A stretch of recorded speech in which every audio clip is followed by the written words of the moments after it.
All right. Well, welcome back, everybody. I am going to finish building an encounter while you guys figure out what the fuck you're doing with your money. I guess Laurel said you guys have like 200k. Dylan sent me like a receipt for like 15, 16k worth of shit. Yeah, I added it to the chat. It's now 21k 480, but that's probably like the last purchase I'll ever need forever. Perfect. So that isn't including the like random shit we're gonna sell for Mergens. That was just the gold that we had in Waterdeep, plus the gold and platinum from Mergens. All right, awesome. Do we get Why, are new? you trying to buy something that's 200k? No, I mean I've got a list that like if we have extra money, I'll just burn it all. But otherwise, like I'm happy to not. That's fair. Do we get extra guild coins? Yes. Does anybody remember how much I told you? I think it was either 1,000 or 1,500 per person. I think. Dope. Let's go 15. You know, like we're like saving the world on their behalf. At least they could shell out some coins. Sure, it can be 1,500. You guys seem to be struggling to spend it all anyway, so what harm can it do? Yeah, gotta make it. Gotta have +4 dragon scale armor. It's gonna be great. It only goes up to 3, but if you guys pool your money, you could get Vosner +3 dragon scale armor. I'll use my guild coins just to buy health potions, and then whatever's left, if the guild coins will go towards that armor, I'd happily give. So do we want to go through the things in Mergen's loot? Yeah, let's start there and then head to the guild coins. All right. So Laurel and I at least decided that I'll take the rod of absorption unless someone else wants it. I think it'd make the most sense for you to have it. I don't think there was anything in there that Damon was going to take. Likewise, it's all you. Awesome.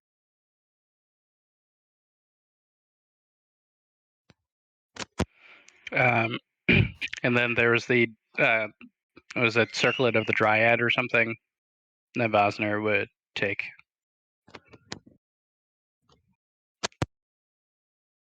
Right. John, how does the +2 red dragon plate armor compare to my adamantine? Your adamantine, I believe, is +1. In terms of like, are there perks of the red dragon plate mail that compare to? Yeah, it gives you fire resistance, and if you encounter a red dragon, you have advantage on fear rolls against it. So yeah, I mean, and it's +2, so you would get 1 AC, but you would lose the adamantine nature, which is that if you get crit, it doesn't do full damage to you. Yeah, might not be worth it since I already have fire resistance for my shield. Or it might be a good way to get rid of an attunement slot to your shield. Oh, though, Ooh. fire. You have to attune to that. Dragon armor requires attunement. Yeah. Plus, my shield gives me like +2 or 3 AC, I think. Well, yeah, but you could get a +3 shield or something like that. But speaking of, you could also upgrade your shield to +2 or 3 with all that money.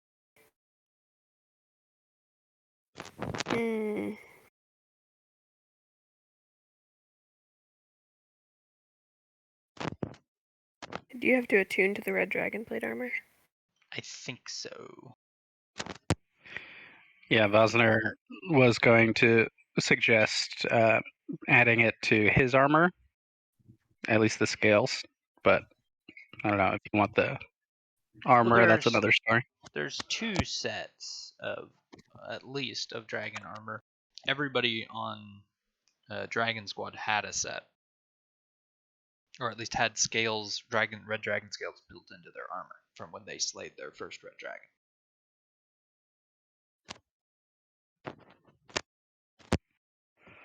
So maybe you can add it to your armor.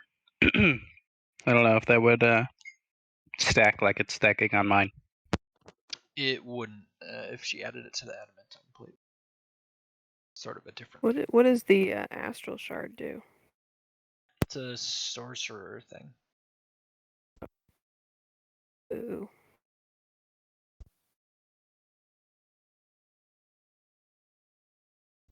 How much would it cost to make my shield? I think my shield is +1. Let me check. I might have made it +2 during our last break. Armor's +1.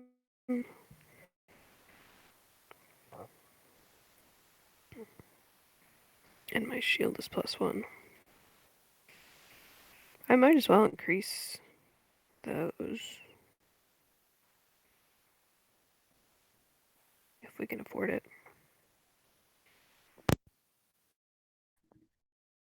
How much do very rare items cost? Depends on the item. What are you looking for? The Tome of Leadership and Influence. Does that add +2 to charisma? Yes. Yeah, those would be very expensive. Since they're sort of like end game things. I would say probably 75,000 gold. Okay. Do it. How much do winged boots cost? Let me check.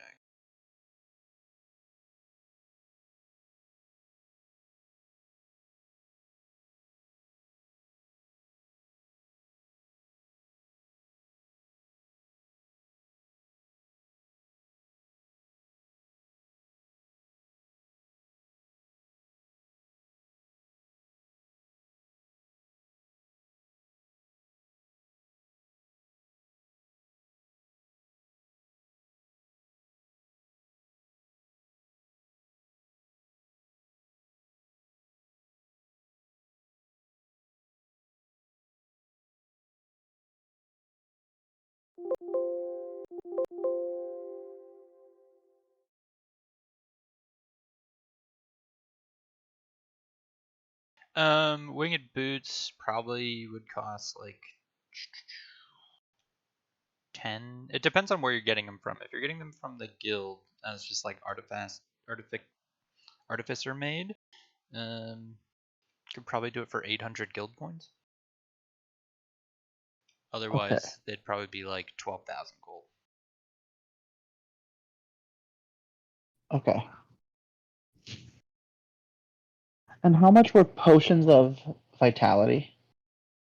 I don't know. I believe they're 2,180, but that's just off the top of my head. Okay.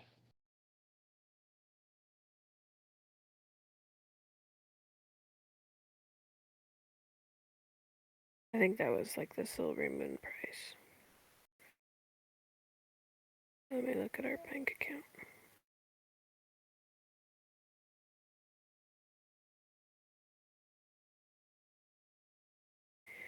They were 2016 at Silver Moon.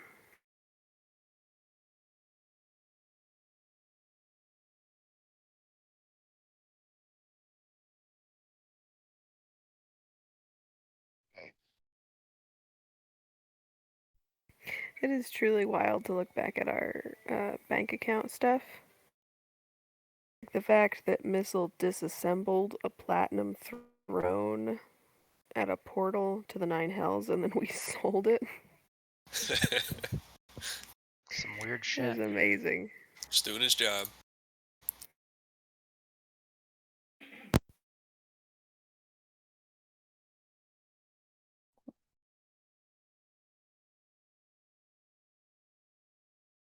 So was there anything else from the Mergen's loot that anybody wanted.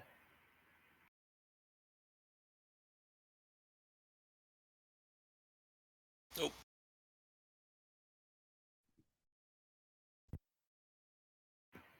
Do Damon or Varel want the Ring of Spellstorm? I can't attune to anything else. Yeah. That's attunement, right? Yeah. Then no, I don't think so. Yeah, all of my attuned stuff are like sentimental things, so we'll pass on that for a ring. I will take it just for the future. Like, All right. And I don't know much about this onyx chalice, but there is I think there's a material component that I need. Because didn't Varel ask about shattering that to use the onyx or something as well? I did, but I no longer need to do that. Okay. We worked around it behind the scenes.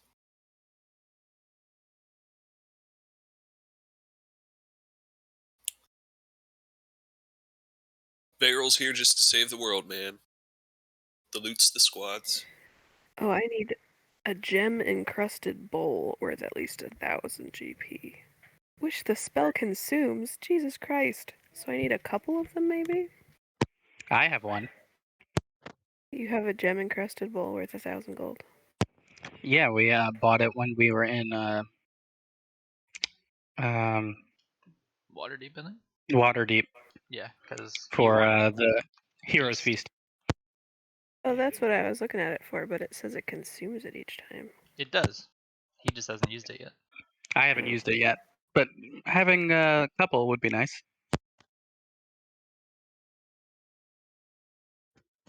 But where's the? I don't know if it's in my inventory. The circlet, the dragon thing, or the moss, the dryad. Oh, I'll throw it in your inventory. Okay. We also have a Ring of Evasion if anybody wants it.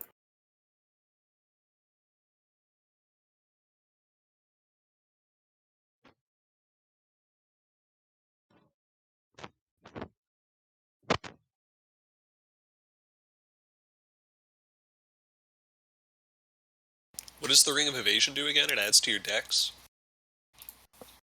No, it's when you fail a dex saving throw, you can activate that ring and succeed it instead.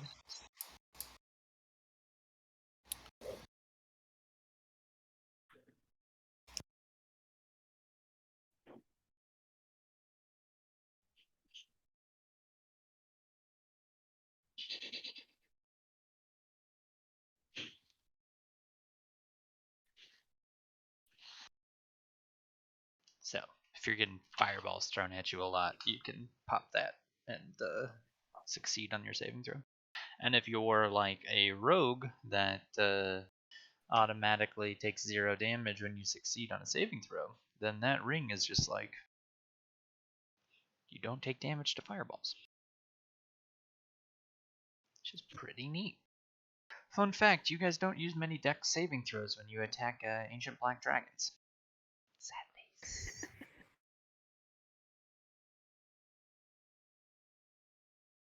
You're like, I'm gonna attack your wisdom or your constitution.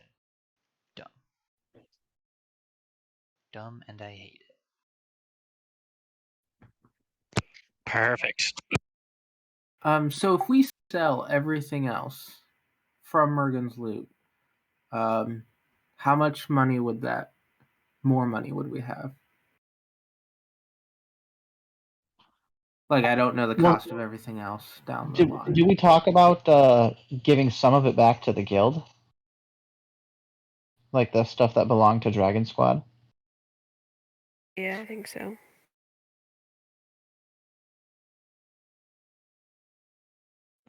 Yeah, I think so. Other than Vosner taking some of the dragon scales.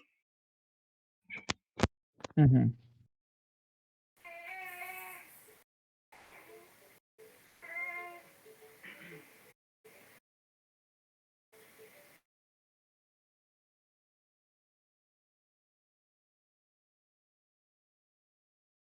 So would that just be pretty much everything from 13 down?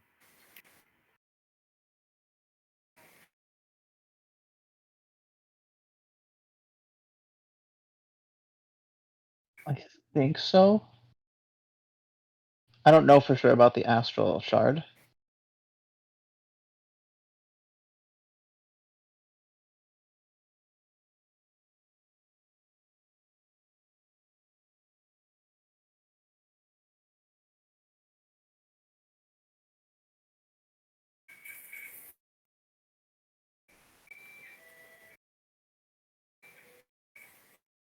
Yeah, that's sort of Terran's domain.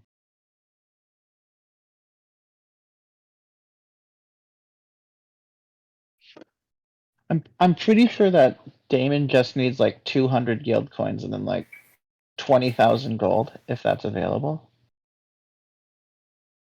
And then everything else he'll just pool with the rest of the group. Come on, plus We 3 can armor. sell the astral shard. I'm not gonna use it.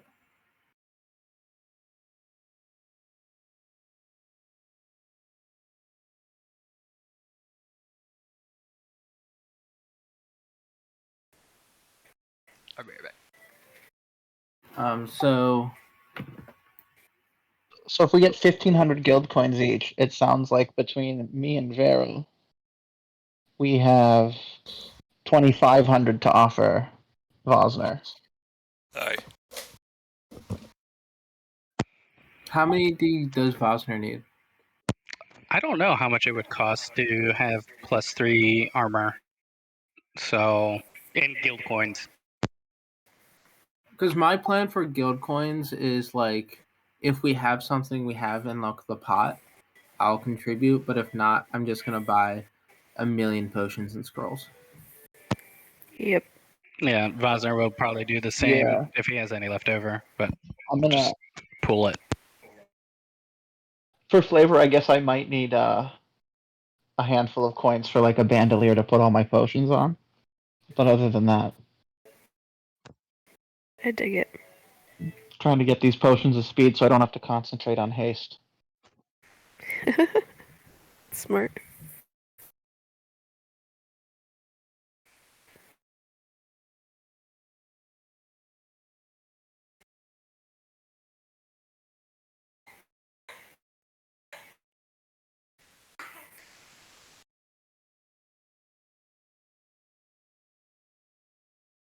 All right, I'm back.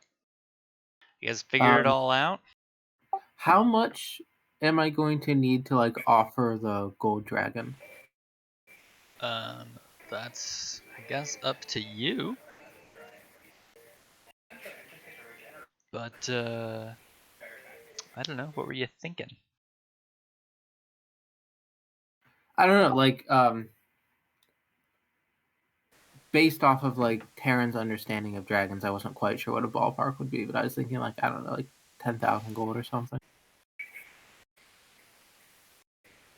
Yeah, 10,000 might be good enough. Yeah. All right, cool.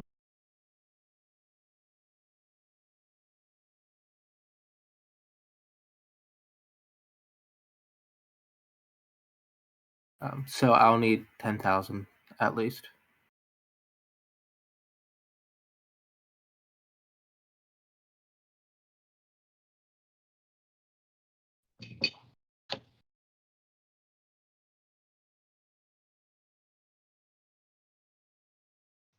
Is Laurel doing the accounting? Nope. Who is?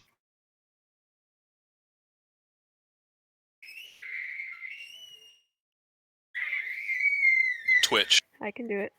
Laurel, do you have just like how much total gold we have?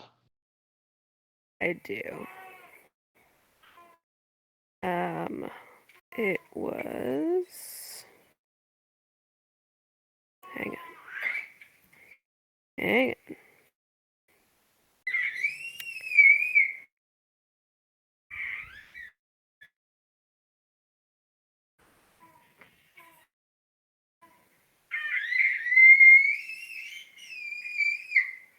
Sorry about my tiny dragon in the background.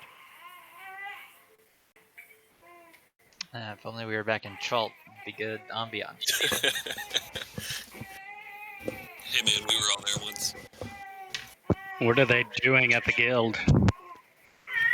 We had 193,000.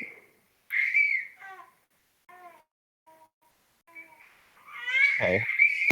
So for 6 of us, that's like 32,000 ish each. Well, wait a second. John, platinum is... Each platinum is worth 100 gold, or is it 10 gold? Pretty sure it's 10. My math might be slightly off then. And by slightly, I mean we have 58,000. Oh, total Wow. instead of 200,000? I think so, yeah. Okay. Oh. I'm gonna walk back my massive purchase. Holy shit, okay. Let's say if you're selling off all that loot and donating stuff back to the guild, let's just aim for 100,000 in the end, and then everybody who's buy will be approximately right. Okay. That fair? Just to save on the penny pinching, because you guys have money in Waterdeep. You've killed a black dragon with a huge horde. You've got all these items to sell that are worth a shit ton of money. Yeah, so I'll just put in our bank account that Mergen's loot was like 75k, so that brings us up to 100 even.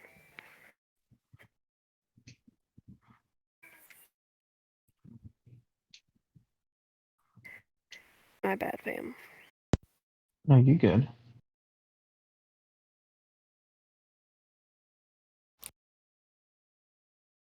But, guild coins are approximately, equivalent to a platinum piece. So each of you getting 1,500 guild coins is like getting 15,000 gold. So it all adds up to about 100k in the end. How much do you think it would cost to bring my +1 armor up to +3? Probably 60k. Sort of an exponential increase. Yeah, so maybe I'll knock that back to just +2 armor. Yeah, you could get it up to +2 for 20k probably.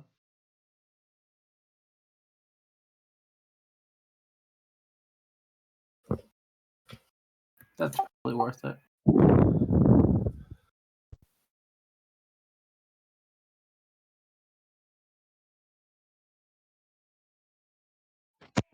And So how much I've would got it it be? so that after Damon's 20,000, Veyro's 20 or a little over 20, and then his oldest armor, and then the 10,000 for me, we're gonna be at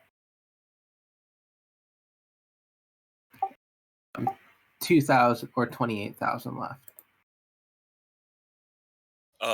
You could shave 2k off of mine, and I've adjusted things to buff that up to an even 30k.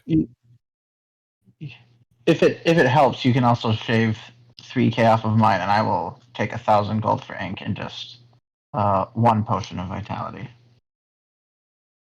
I think I can be Alright, good so with that. everyone just give me the total amount that they're spending. Yeah, give me like a minute, I'll add that up. What's the cost differential between 2 and 3? +2 and +3 armor?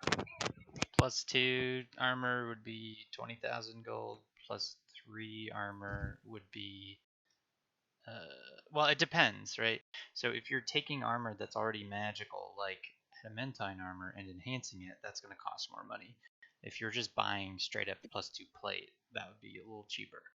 But +2 adamantine plate is much more expensive. As far as like your armor goes, because it's also adding resistances, it's kind of in the same realm as the adamantine plate. So 20k to bring it to +2 and 60k to bring it to +3. It's already at +2 currently, so at least I think so. Yeah, I guess it is, isn't it? Yeah. Yeah, So I it'd think you be upgraded adding it the last time. Mm-hmm.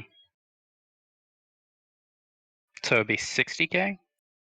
Yeah, if you wanna, it would be 40,000 additional gold to bring it up to +3. 40,000. Okay. So that's how many guild coins? 4,000 guild coins. 4,000 guild coins. All right.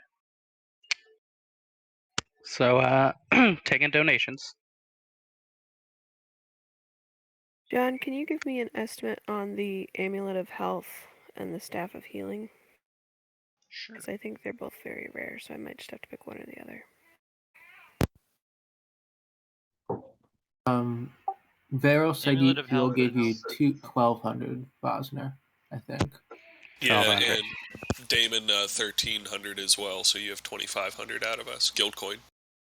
Yeah, so So your 15 will put you at enough to get your armor to +3. sweet. Okay, cool. And then I have however many left over for tuning it or adding the extra dragon scales. So I'll just spend all of that. So that's Didn't mean to say that as Bosner. Vosner is running a side hustle of healing items.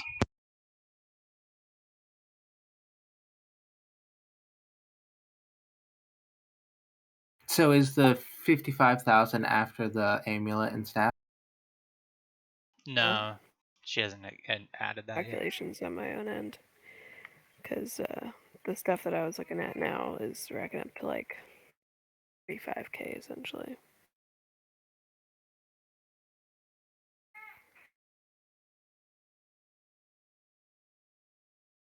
Alright, I think I'll just do the Amulet of Health then. It still means that I'm spending 32K. But I think you're all okay with a cleric with extra HP and better armor, right? Yes. Yep. Cool with that. I'm pretty sure this campaign would have ended 5 or 6 times by now if it weren't for the cleric, so.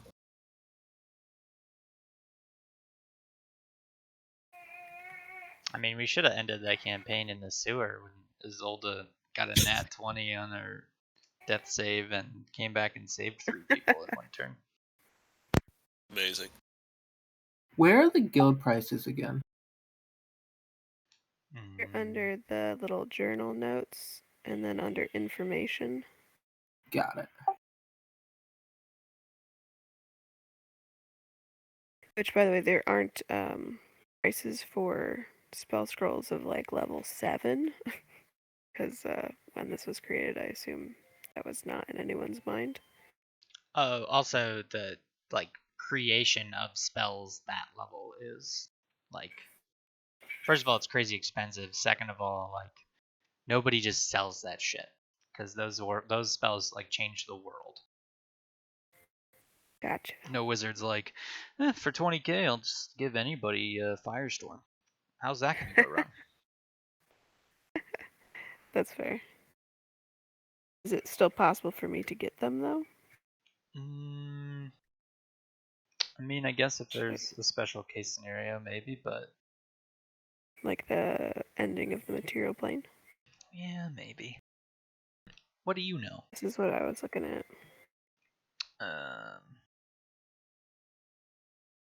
Woo. Yeah, they'd probably be crazy expensive. Let me check the price.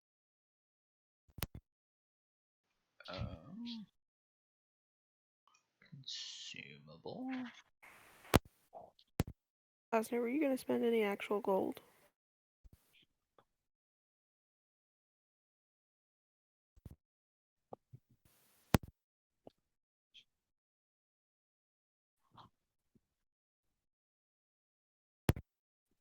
You're muted.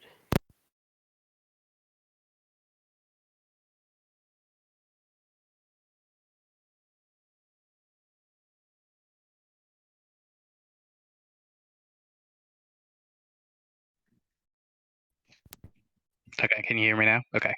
Yeah. Vosner's not going to spend any of the gold, because he's going to essentially just take donations to upgrade his armor at the guild. But whatever is his share, he'll just put to the pot of potions and scrolls. Okay, so that's the 23,500 is what we have left in gold. Yeah, he'll probably keep like 500 gold for himself, just in case.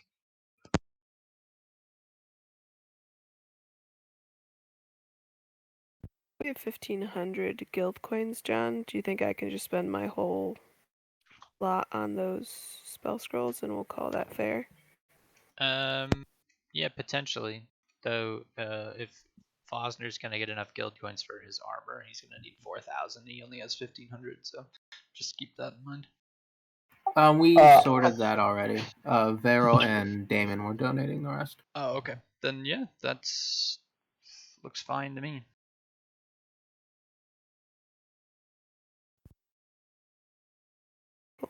I'm burning off my guild coins on potions and scrolls. I'll sort that and tell you later what they all are. Okay.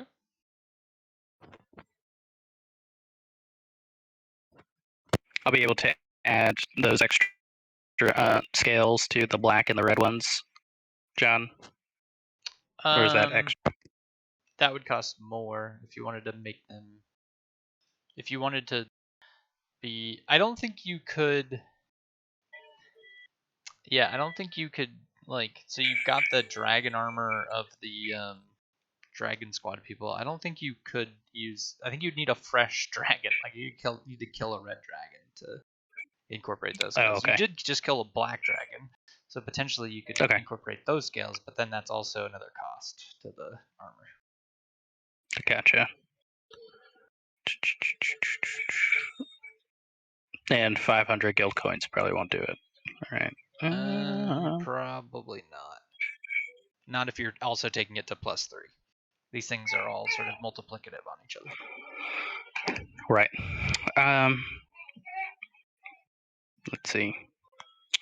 I guess the AC is probably the more important thing. So yeah, I'll just take it for the AC and use the dragon scales for something else.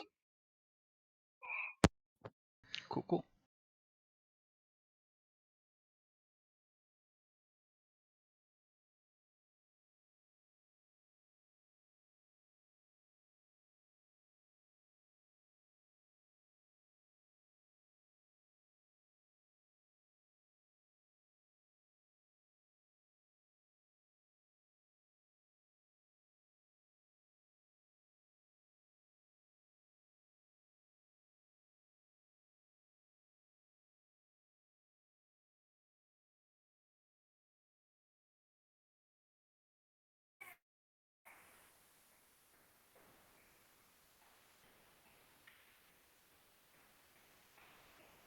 Alright, I guess I'm all set.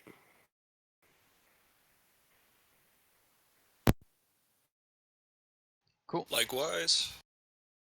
Yeah, I think I will be for now, at least. I'm good too. All right, off to the abyss. I mean, what? Huh? What?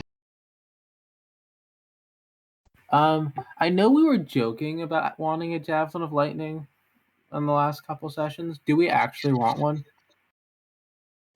We have the money for it. I wasn't joking. That sounds good. Who would want it and use it? Since I don't have a weapon, I could probably use it just in case I drop out of my form and I need to throw something. Okay. Can you use javelins? It's a martial weapon, so yeah. I think I'm proficient. Let me see. Actually, you gain proficiency in javelins when you use it. And it is not attunement. Alright, I'll throw one into my guild coin purchases. Cool.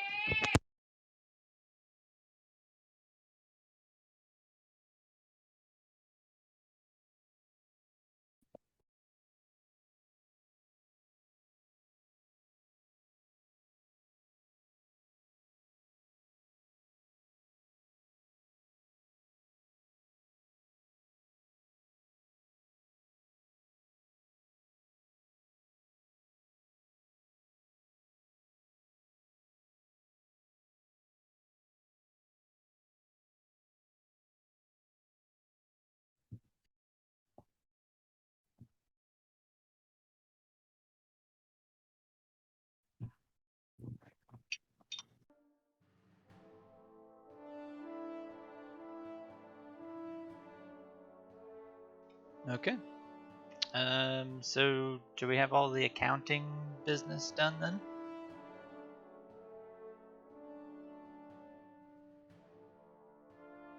I think so. Wow. Alright, well, it's like 3 or 4 dragons worth of loot, basically. I'm glad it was finally spent. I hope everybody's happy with their shit. Okay, so let's recap here. Y'all are back at the guild after completing your quest in Chult. Your mission at the outset was to track down Dragon Squad, as they seem to have failed to carry out their mission. And along the way, you discovered a number of things pertaining to what happened to them. Eventually, you discovered that they were betrayed. They were led to this temple, and then by the time they made it there, were so weakened and in few number, and were killed outright by the cult that occupied that space. You then were betrayed yourselves by your own guide, Atticus, who turned out to be a secret member of this cult who had for years been luring adventurers to dangerous places where they were set upon by cultists in an attempt to keep the jungle pure from those who would try to civilize it. And you guys escaped the trap, survived, worked your way through the dungeon, and eventually discovered that the dungeon itself was a mere illusion, a creation of Uloshan in his last attempt to create a defensive structure to keep the staff hidden and protected. And you guys broke through that as well, running in through more traps, getting thrust into your own mental prisons, facing your own fears, and only Veril able to break through the illusion and save everyone on the other side.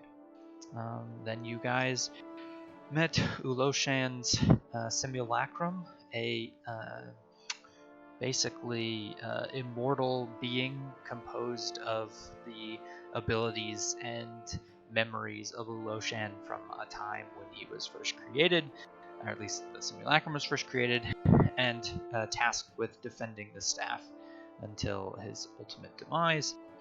And you were able to convince him to give you the staff once you revealed to him that you were an associate of Moltanis, at least Damon did, and that you were to be trusted.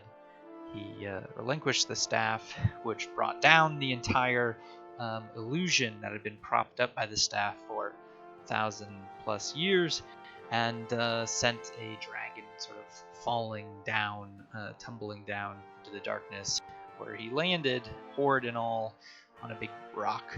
And you fought him and killed him.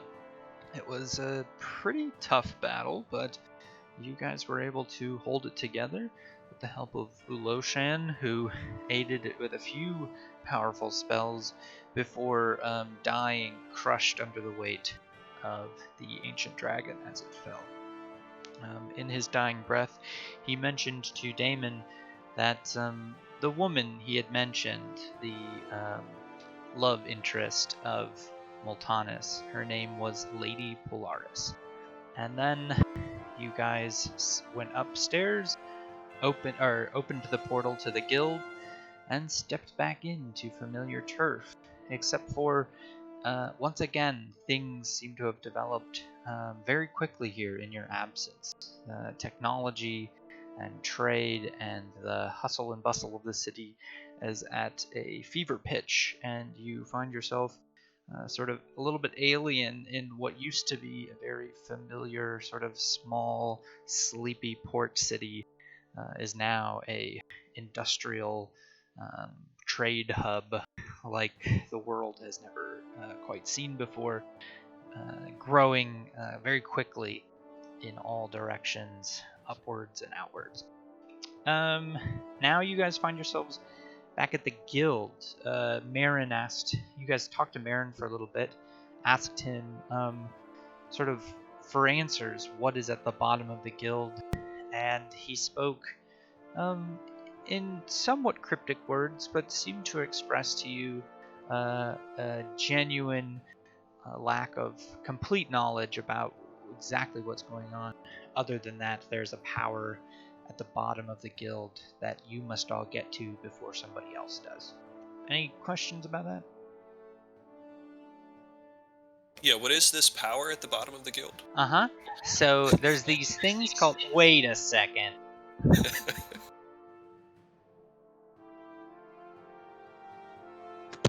Wait a second, sounds very dangerous. Wait a year? Already been waiting for 2.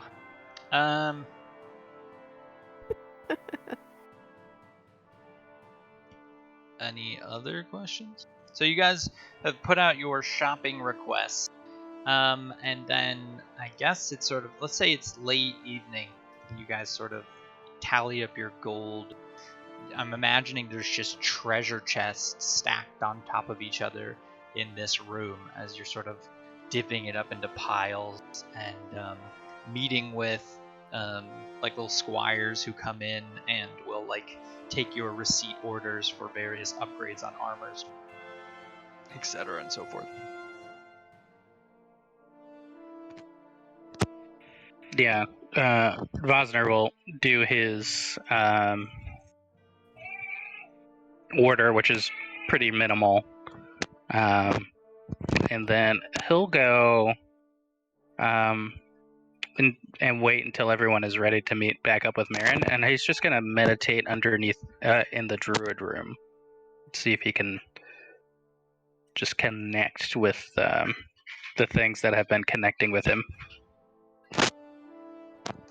Okay. Yeah. Okay. So Vosner goes off to the druid room to meditate. Is anybody else doing anything?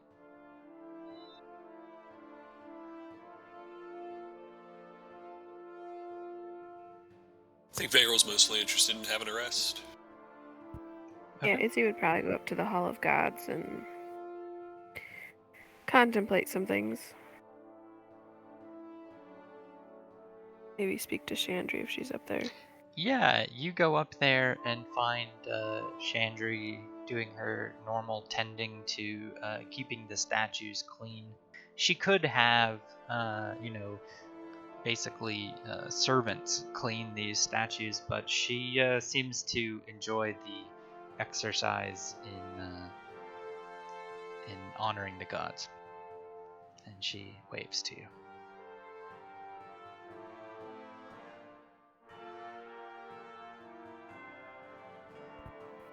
I'll go up to her and, kind of greet her and fill her in on what's been going on.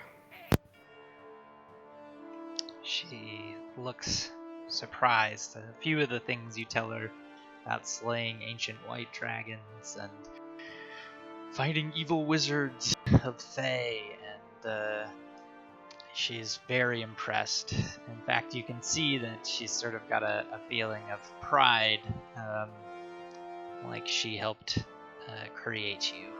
But she's not being super snotty about it or anything.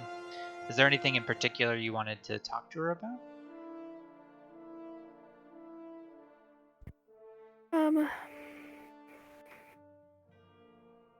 Yeah, I think Isolde would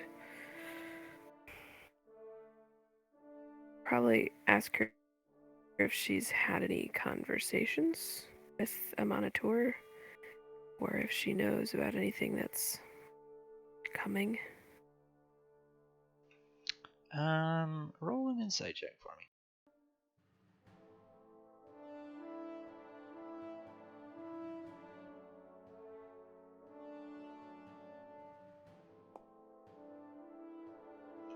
She,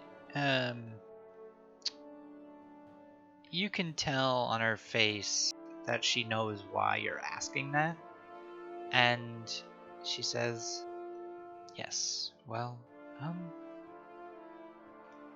what's coming? That's a difficult question. I think the better question is, will we be prepared? And I think yes.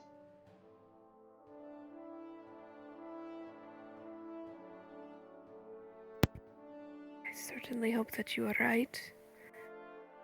Though I must admit I am not quite as optimistic. The last time that I spoke to Ilmater, he said that whatever the thing is that is coming, this new time that we will be in, that he will be very distant, or that he wouldn't be able to reach me. And I'm afraid that, well, maybe when we need the gods' help the most, they will somehow be removed from us.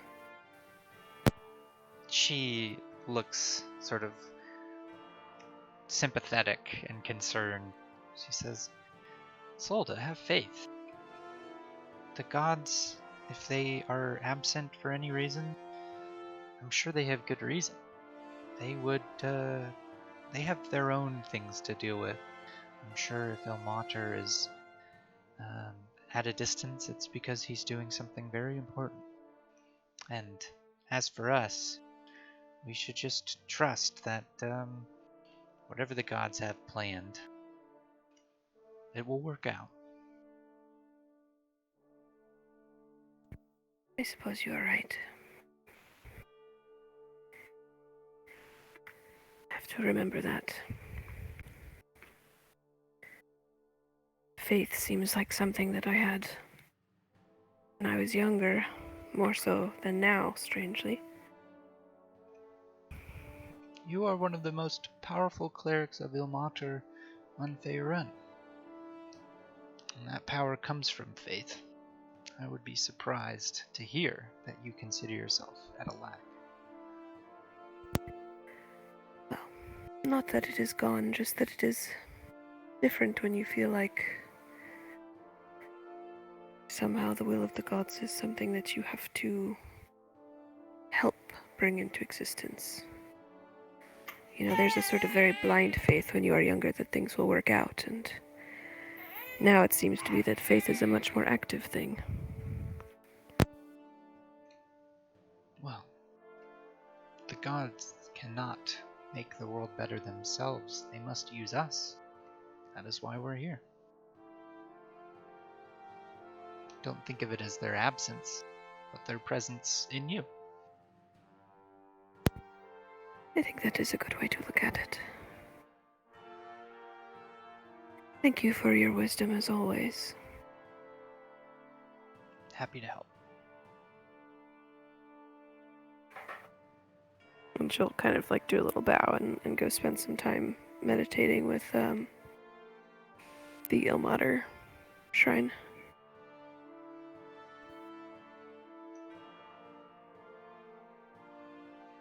She keeps cleaning and leaves you be.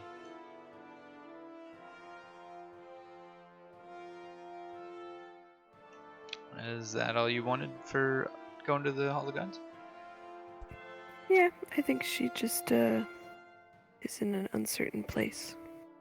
Sure. Vosner, you go to the druid place to meditate, and eventually Theron, not Theron, Theron is dead. Sorry. The teacher, I can't remember his name. Tetherman. Tetherman walks in, and you see him carrying his staff, the staff that his father gave to him. He is wearing the regalia of the Archdruid of Mossstone, which is very sort of beautiful robes, green with these leaves and stuff that appear to be real, sort of growing out of the fabric. And he approaches you and says, "Vosner, you look well." Yes. It's good to see you, friend. How is it going here in Mossstone? especially with, I guess the last time I ever really interacted was there was great tension between the uh, the druids and the folks here.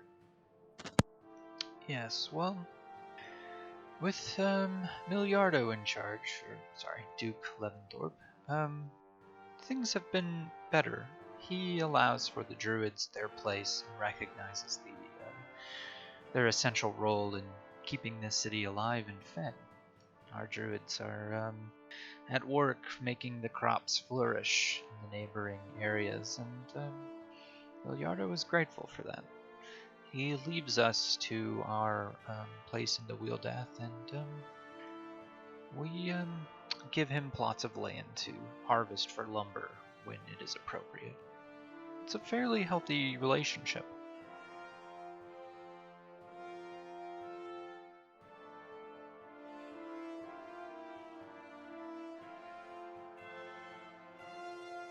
He sort of looks at you. What brings you to these chambers?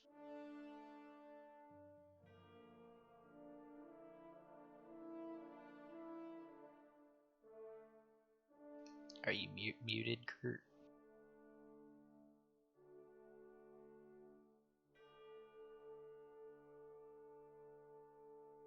Yeah, sorry. Sometimes my Discord drops. Oh, no. Yeah. So Vosner will say, I came to feel something familiar in nature. My experience in Chult was bizarre. And he'll go and explain how, just how the whole highland seemed to be affected by the abyss, and healing the large tree there. But also, I'm concerned about the foe before us, the one that's cloaked in shadow, seems to be connected to the larger concern of the gods, and there's just a lot to process. The picture is becoming very large, and I don't want to be lost in it. Of course. Well, as for Chult, what you've done is a great service. The corruption of a mother tree is perhaps one of the most sacrilegious things that can happen. So you purifying it was a great feat and a great work for all druids. I imagine that jungle will be safe to inhabit once again for our people. Perhaps we will send some druids along to cultivate a circle in Jolt to develop the land there and hopefully provide some sort of safe haven and place of refuge for those who get lost. That would be wise. It's a wild and wonderful place. But all that considered, I don't know if I'm prepared for what's to come. Feel like there's as powerful and connected with nature as I've become. I feel like that figure is still beyond me. And I don't know how to meet that challenge. I don't know who to turn to further develop my skills. Yes. Well, very few have reached the level you have reached. Aside from myself and my father, I don't really know anyone else in the nearby who could train you. And even I am running out of tricks to teach you. But, standard druid motto, if you don't know where else to turn to the forest. Go amongst the trees. And seek out powerful beings in there. Or if they dwell in the forest, they likely hold its power within them. That's pretty wise. I'll see if any of my companions are going to be going into the forest anytime soon. It's been also a long time since I visited my home circle. So maybe something will lead me there. But I don't know what would. Perhaps. But, your home circle is very far away. And, it would be quite a journey. But alas, we'll see what fate has for you, I suppose. It's true. Maybe I can find another mother tree. Make things a little quicker. That would be a useful thing to do. Now your home forest, that is far north, isn't it not? Yeah. It's let me see. I believe it's the forest of Cormanthor. Yeah, Cormanthor. Yeah, it's quite cold up there. I guess that's why I enjoy spells that that revolve around frost and heat and warmth. But and that's where I'm from originally. Yes, well, that would be a dangerous check. The forest of Cormanthor has not been the same since Myth Janor fell. I know. It's quite timely that I was invited here. So, but perhaps one day I'll return. Yes, perhaps you can right the wrongs that were done to that forest as well. Well, as long as nature guides us, we'll always at least be rooted. He smiles at that. Could I tell if the tree here in the guild is like it's like a pseudo mother tree or not? The tree in the guild? I thought there was a tree in the guild. There's or is a it just tree in the druid glade in Mossstone, but not in the guild itself. Okay. Yeah. Well, I guess if there's an afternoon and I'm walking down there, then I'll go and visit that tree. But I think you're already technically attuned to that tree. I think we did that last time you were sort of breaking. Right. Okay, yeah, never mind. So yeah, Vosner will just continue to meditate, reach out to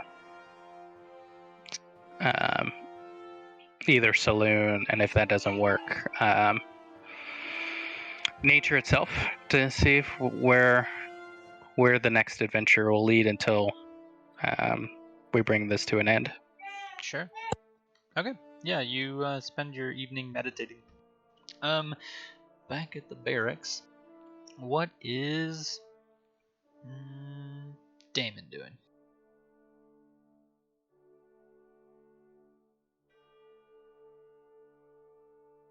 I think Damon probably just wants to rest. He'd maybe walk over to like where the giant skull is in the corner and linger for a moment, having just sort of seen E recently. But then he would probably just sit down, pretty exhausted. Yeah. You go into sentry mode, I suppose. Let me know if you want to do anything else. Veyroll, what are you doing? For now, resting, and probably just meditating and collecting himself after all of that stuff that happened on Jolt, and then preparing to use whatever downtime we have to figure out those time bubbles and get into some other stuff. Yeah. But for this evening, just resting. Yeah. So Veyroll's sort of like getting his receipts in order to buy supplies, and sort of unpacking, but then almost repacking getting ready to head back to Chult in the next day or so, right?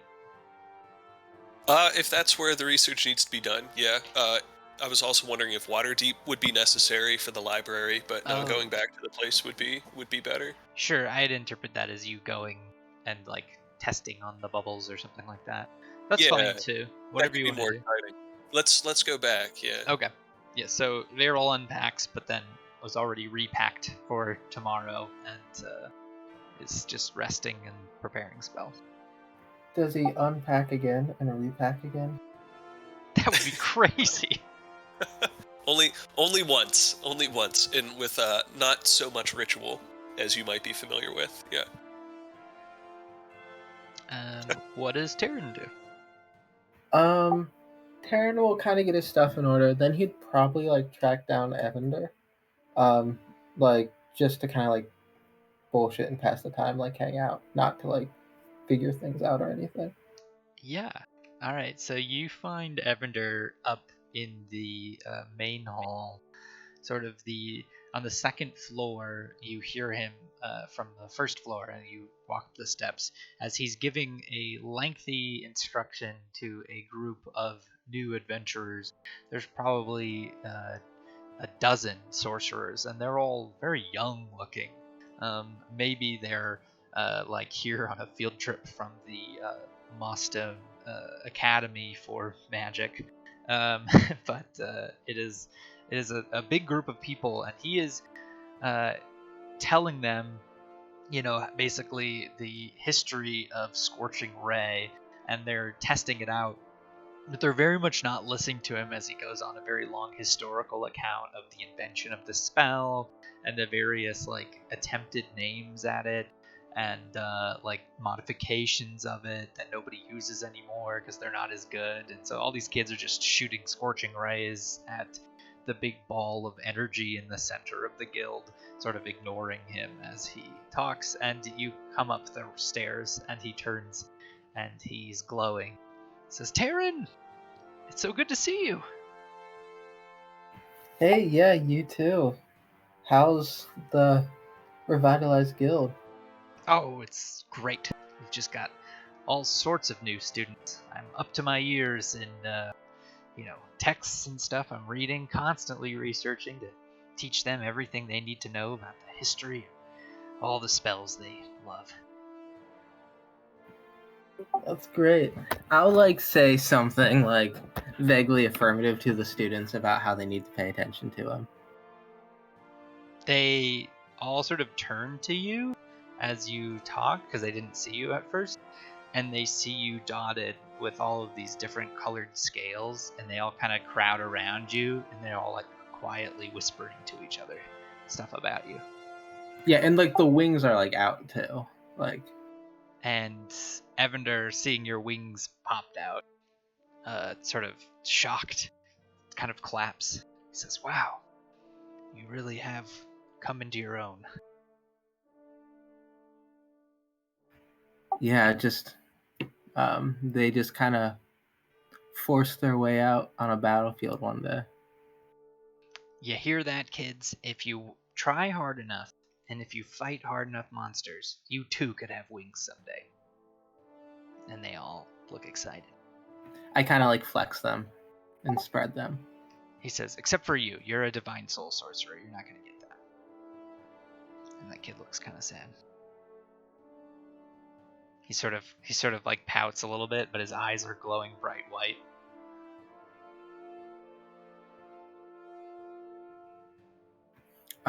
Yeah, I'll kind of like hang out with Evander, kind of like help him teach the class if he like wants it. Yeah, he asks you to demonstrate some of your more epic spells if you're willing.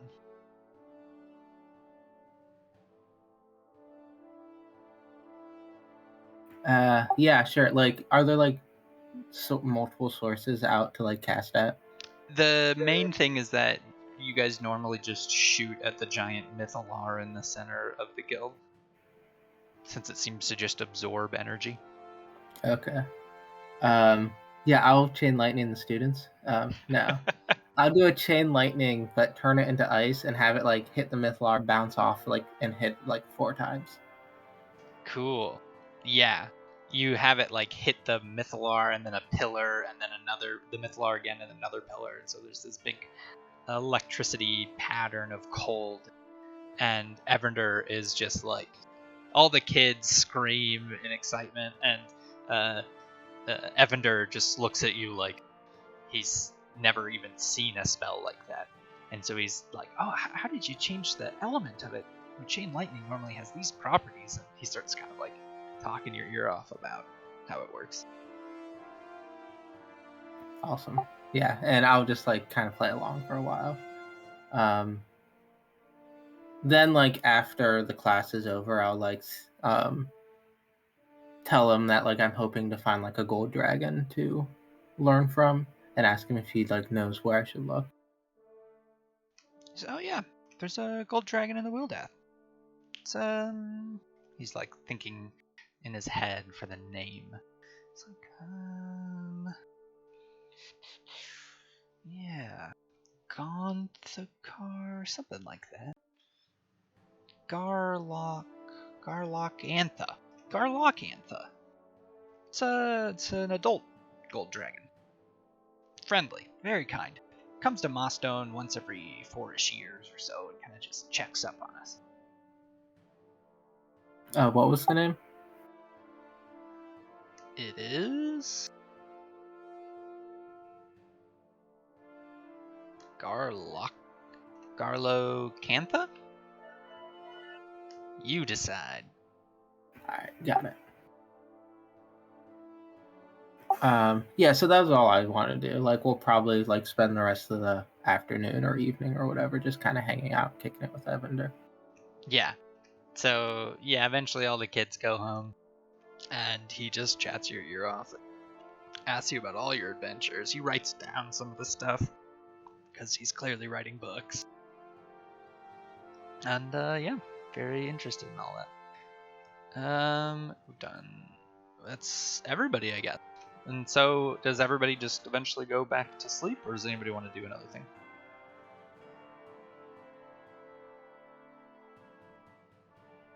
Cool. You all meet up in the guild quarters, and it's late at night, time for sleep. If you all want to talk, feel free. Other than that, we'll just cut to sleeping.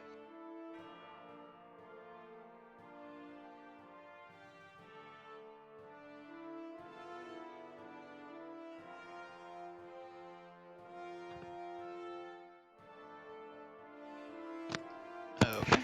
So Vosner comes back in and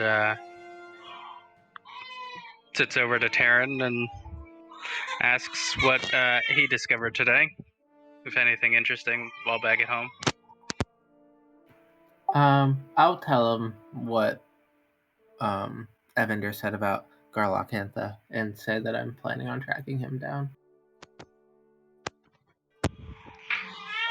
If you ever need a partner, let me know.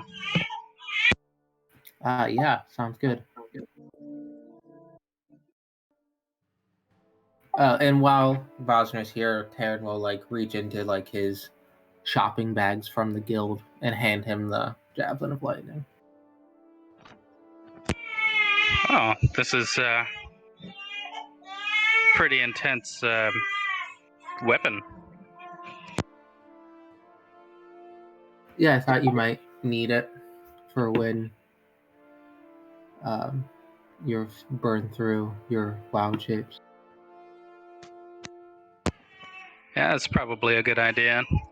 I've never been much of a good melee person, so striking at a distance would probably work well. Thanks for thinking of me. Yeah, no problem.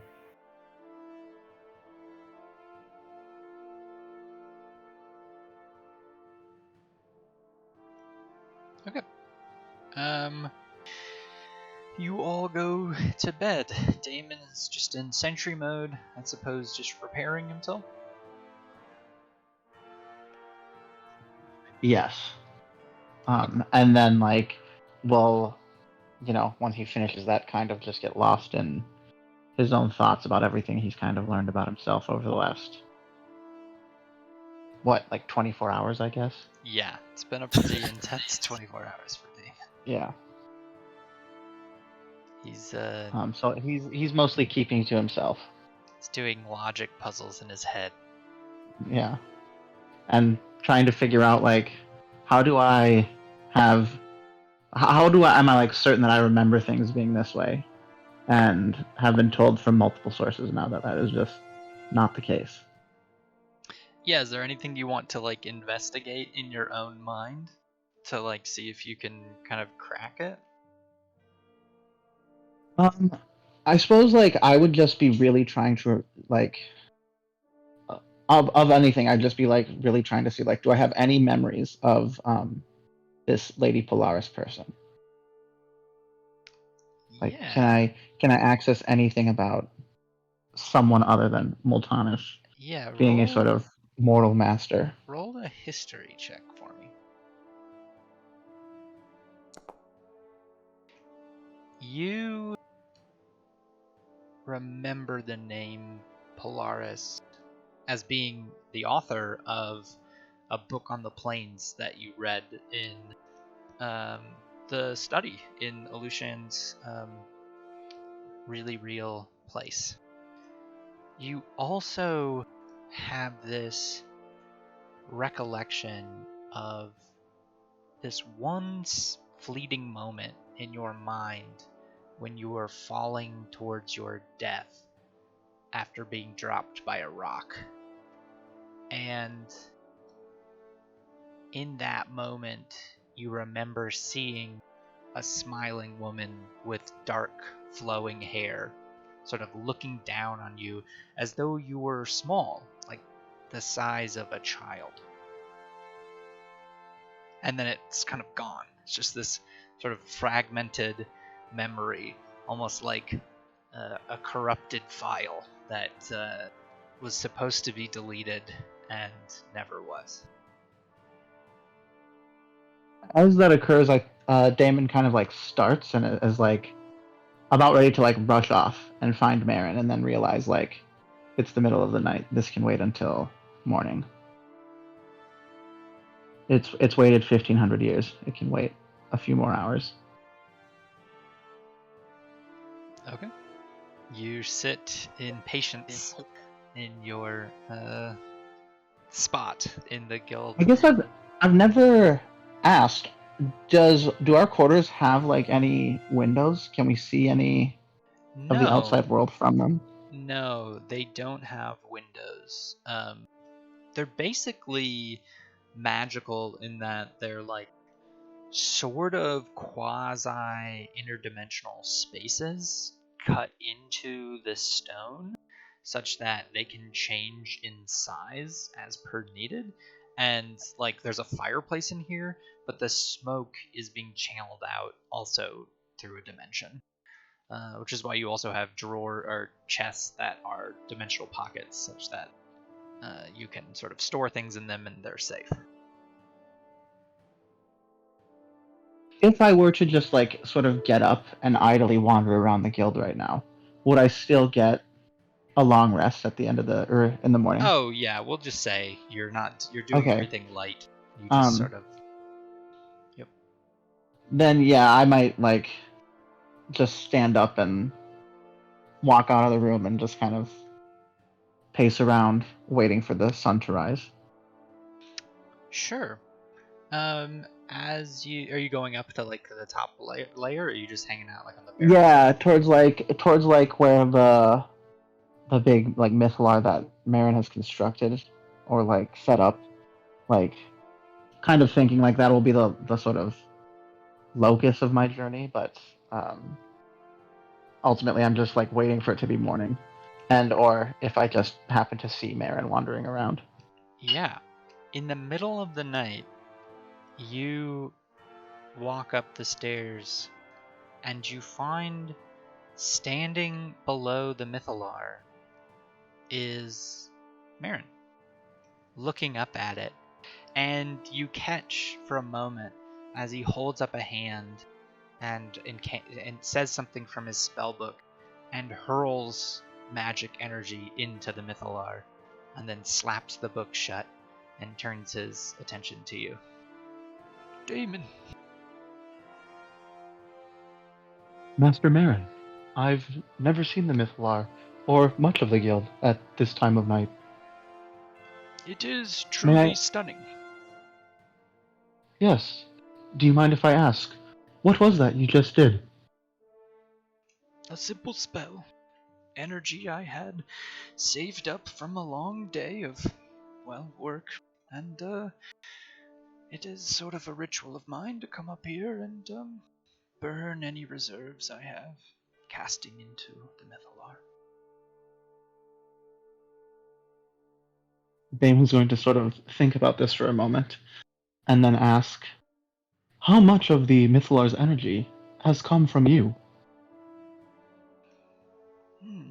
It's difficult to say, but, probably the lion's share. And this object, it seems to grow stronger as time goes on. You have that great a surplus of energy. Well, I have enough of a surplus, but, I rest every night to regain my energy. I just put course. whatever's left over into this. Of course. Yes, well, I would not want to keep you from your rest. But, Master Marin, since I have stumbled upon you, may I ask you a question briefly? Of course. Do you know the name Lady Polaris? Yes, I anticipate most historians and wizards would. And yet this name is new to me. I am a wizard in my own right, and I have experienced, in some capacity, 1,500 years of history, yet the name was unfamiliar to me until yesterday. That is curious, Do you know? since she would have been alive in your time. Her works began years before the fall of Netheril. Yes, that is part of the curiosity, Master Marin. Not only would she have been alive during my time, but I have been given reason to believe that perhaps it was Lady Polaris and not Multanus who created me, or if not created me, at least shepherded me into and through this plane. That is interesting. What is the connection between you and Lady Polaris?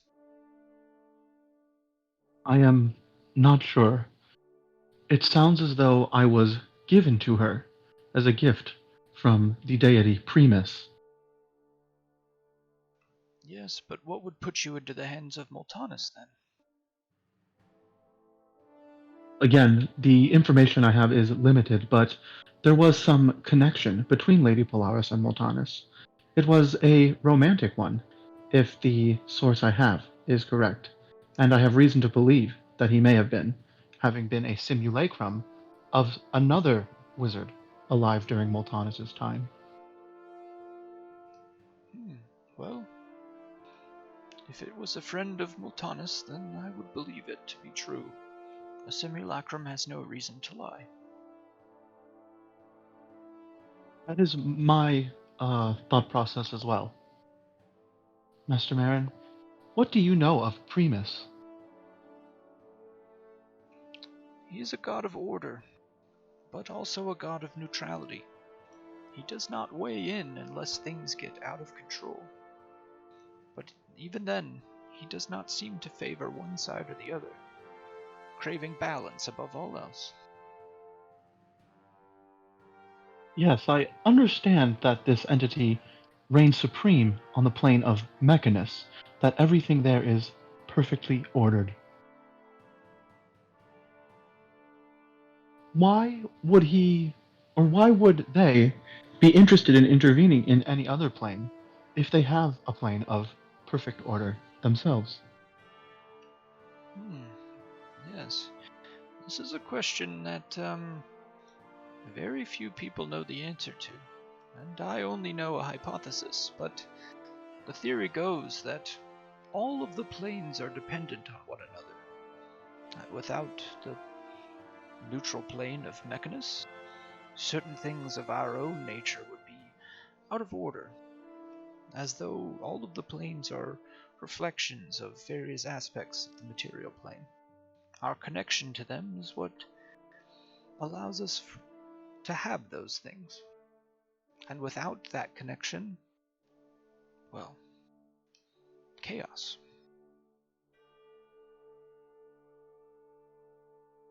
I think I may have some rudimentary understanding of what is being got at there, though there is still much I think I should learn. I will let you go now, Master Marin, except for one more quick question. There are churches or clergy devoted to many deities in the uh, in the world of Faerun. Do you know, is there a church of Primus? Are there individuals that devote their life to study and service of him? He is worshipped by the halflings and the gnomes.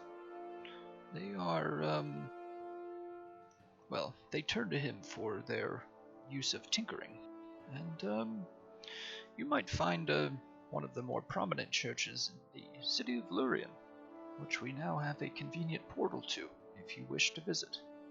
It is a fairly impressive town. The buildings are all a little bit small for comfort for someone of your height, but I'm sure you can make do. You are not old like I am. Yes, I am not old like you are, that is true. Perhaps I will make a trip there. Thank you, Master Marin. I will let you rest. I should perhaps do the same. I should tell you two things. First, if you go to Lurien, be on your guard. There have been reports of nefarious dealings, things there moving in the shadows, operating beyond the sight of my order. Secondly, you should know that Lady Polaris died in Karsus's folly. When the cities plunged from the sky, she was in one, and she fell with it. It is a tragic end for an impressive wizard, and to my knowledge, she was there trying to stop the whole thing from happening. So, a heroic individual indeed. If she was the person who helped bring you into being, you couldn't have picked a finer person. Do you know which city?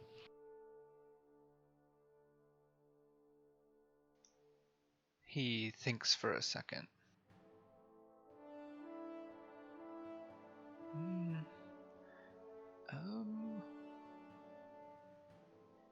Aelianar, I believe, was one of the newer cities of the Netherese Empire. It is where Karsus made his tragic mistake. I see. Thank you for the information, Master Marin, and for the warning. I will take heed and be cautious on my journey. Sleep well, Damon.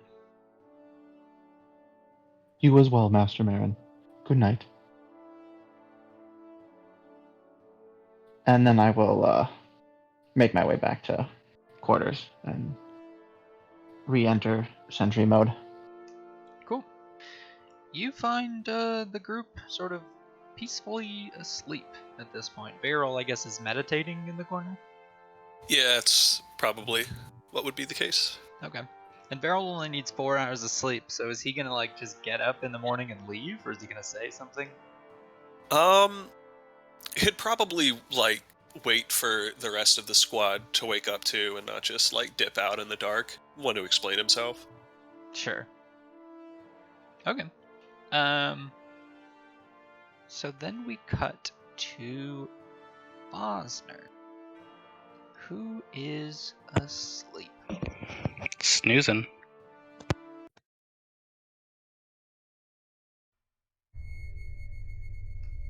Bosner, your dreams come to you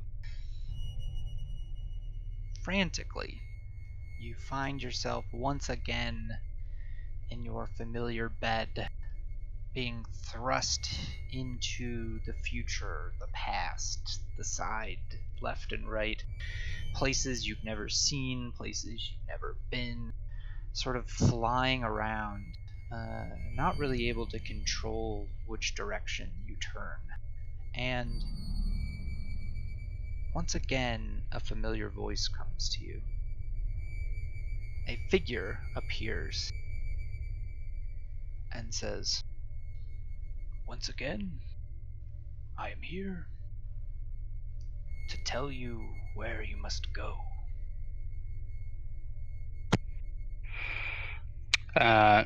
Is it the figure that sort of gives me the heebie-jeebies, or is it someone else? You see this figure in your mind. Red, glowing eyes piercing from underneath his covered face. And is the surroundings the Shadowfell, which is similar? This time, no. It's actually very similar to this picture. Old elven ruins are behind him, and behind that, smoke and ash. And he says, "You must travel to the Wheeldeath. There you will find a gold dragon worthy of training. He will lead you to your final journey, to the final staff." Is it the staff that you wield? I have welded it before, but not right now. No, I have put it into the hands of someone who is trustworthy, someone who will help you in your moment of need, someone you have met before. The gold dragon you will find at the falling of the water, and he shows this image to your mind. Okay. Are there any sort of discernible markings that I can see? Yeah, basically all of this is a Okay. very particular looking waterfall. It says, "Beyond the lip of the water, you will find the entrance to the dragon's lair. Bring riches, for he must be bribed, but he will tell you all you need to know.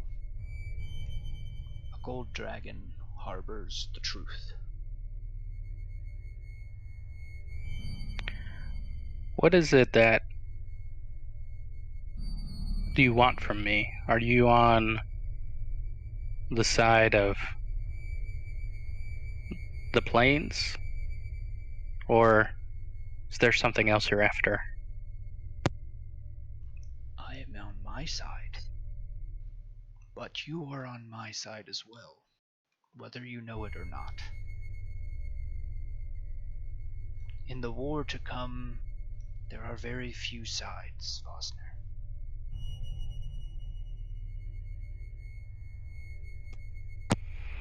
Sounds like you've known me for years. I know very little of you.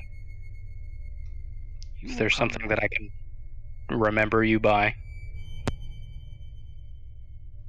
You will come to know me in time. I have lived in your dreams for many years. You have a very special connection to the plains. A connection that will prove vital in the times to come.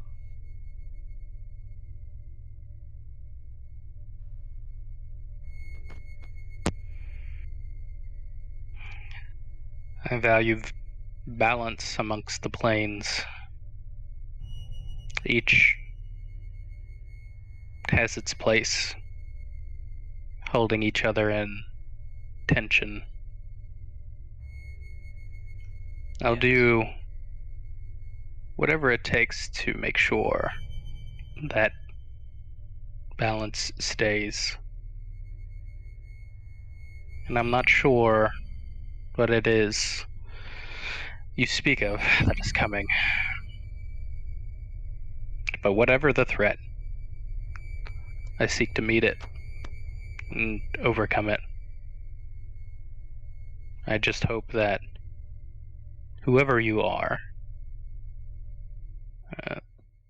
we do not cross paths as enemies. Although I'm rightfully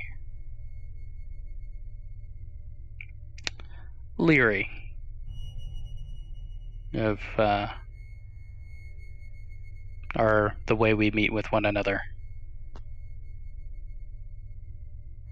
Yes, well, you must forgive my appearance. This is the only way I can reach out to you. But you will understand that in time. As for the planes and the balance, you and I share a similar goal. When we are cast into darkness, we must create light for ourselves. Good luck, Vosner. And he turns and begins to walk into the mist. I'll yell after him. What does the Shadowfell have to do with this? Everything. And you wake up.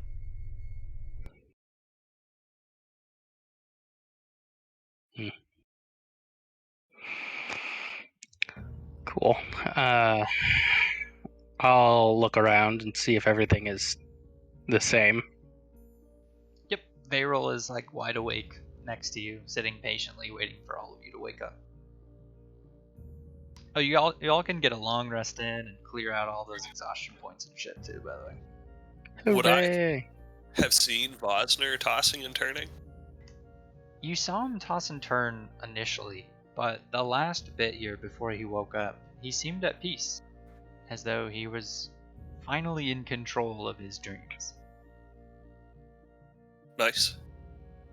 No suspicions raised.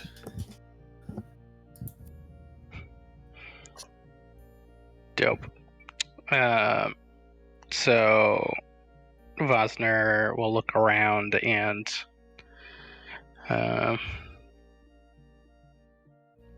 see that Varel's awake and say, I don't know what it is, but has there ever been a time in history that you might know of that one plane is just trying to corrupt the other planes? I'll raise my eyebrows at corrupt, and then we'll see. With a history check of 28, Varel, deep in the recesses of your mind, you recall a very important footnote in a very old book that talked about one time long ago when the goddess Shar tried to kill Mistra. She did it by inventing a new form of weave, what was called the Shadow Weave. And using this kind of magic, she tried to kill Mistra and to basically destroy everything, which is what Shar craves historically. She's sort of a nihilist. And as a response, one of the things that they did was banish her and the plane she was on from connection to any of the other planes.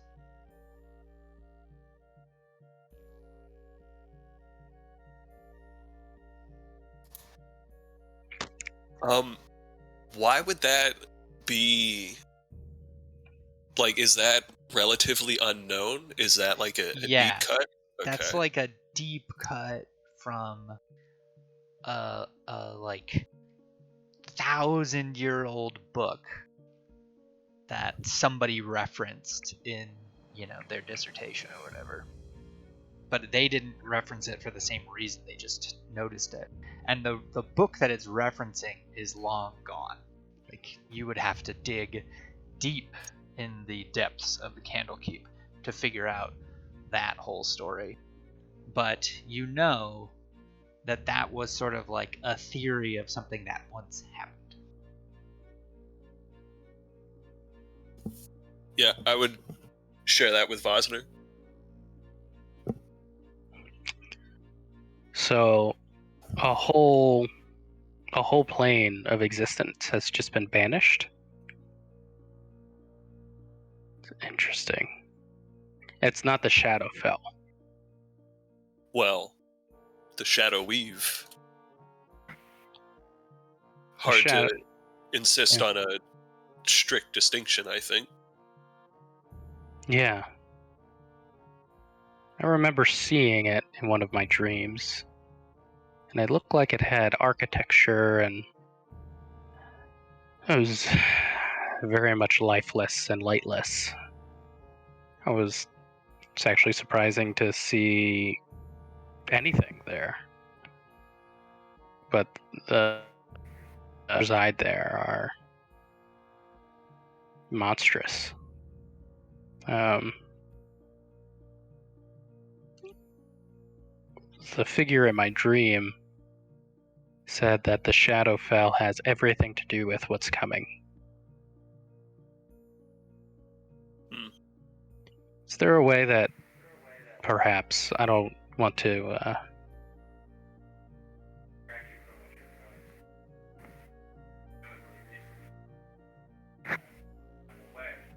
You cut off.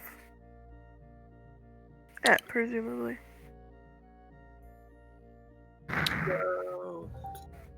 Sorry, I cut out. So Vosner will ask Daryl if he can do a little side research, if it's not too much of a distraction, on Shar and maybe the Shadow Weave. Maybe there's a key to why this figure keeps reaching out to me and saying that the Shadowfell is at the root of all of this. It can't be. It's definitely not a coincidence that there's a portal that was connected to the Shadowfell in the base of this, in the base of the guild. Wait, are you saying there is a portal that connects to the Shadowfell? There was. We closed it. Okay, right. Yeah. You guys Right. closed a portal to the astral plane. Was that the astral plane? Yes. Yeah, in the library. Oh, Yeah. I thought the library like bamfed us to me and Izzy to the Shadowfell. The Book of the Dead book. or whatever did. Yeah. So, just some points of clarification, because your Sorry. characters may have sort of been confused by all of that and done some research. And so I'll just say, with a cumulative group check, you have enough intelligent people in the group, that you would know that the astral plane is also known as the plane of dreams, such that when you were bamfed there, what you weren't bamfed to was a physical location, but instead you were bamfed into your own dreamscape. Whoa. Oh. And that allowed Isolde to share in Vosner's dreamscape, which is where he has these interactions with what he presumes to be the Shadowfell. Gotcha. Well, I guess scratch all of that. But he's still curious about the figure, Char. And if there's any sort of clue, maybe that'll help us. I think Char, for all of you, would sort of be like, I don't know. It's not like Satan or the devil, because in this world the devil has like rules and contracts. Char is like the nihilist god of wanting to bring a complete and total obliteration and oblivion to all existence and life. It's like the, full-on void-esque nihilist god. And so, like, all of you would think, like, Shar, right? Like that would be, but it's almost so like household known that it's not even like, I don't know. It's sort of like you're all used to it. Okay. Well, I'll just tell him about my freaky dream, and hopefully that will yield some clues then. But he'll say that whatever it is that we're up against, I could see why the gods are concerned. Maybe have reached out to us now. That is why I'm here. Glad to have you. I'm sure we will inevitably run up against whatever this is that you're encountering in your dreams. Not sure if it will be closure, but it will at least be clear confrontation. Yeah, well, hopefully it's fruitful. But it's good to have friends. I hope whatever type of insecurities I may have raised, I hope that we can smooth those over. In time.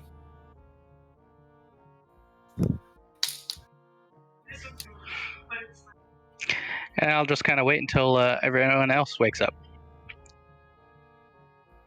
Yeah, I'd say Taryn and Isolde wake up shortly after, and the normal servant comes in again with your treats and delights, long ago selected by Aristos and sort of the default breakfast arrangement that comes to Bear Squad. If you ever want to change that recipe or that order, I guess you could. I don't think we can. We'll never change that order. The servant's like, no, you can change it. It's fine. Actually, to be honest, making 5 cappuccinos is actually a lot of work. So if you just want black coffee. Wait, they can speak now? Oh no. Oh yeah.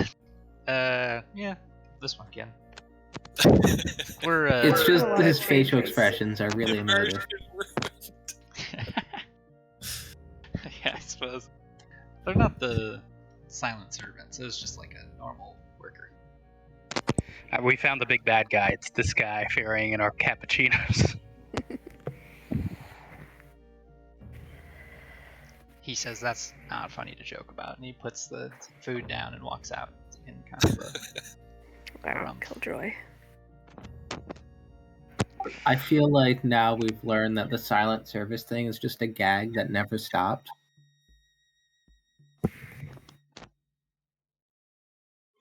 It makes sense.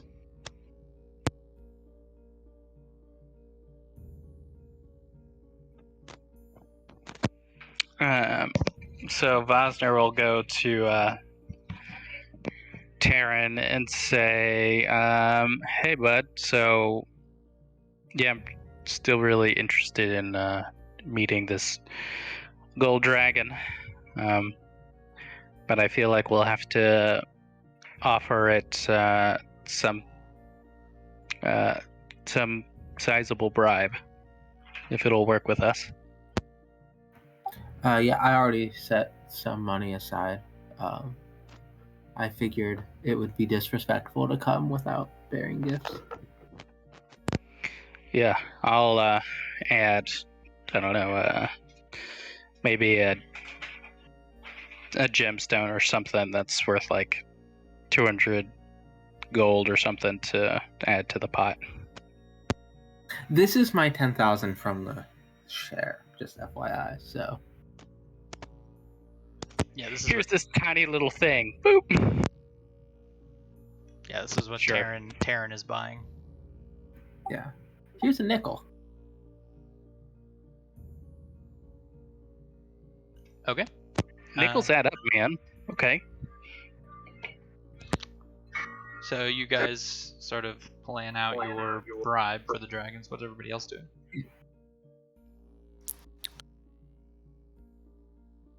Vera will have I think I heard cappuccino, right? He'll have one sip, but continue to hold it and no longer continue to sip it.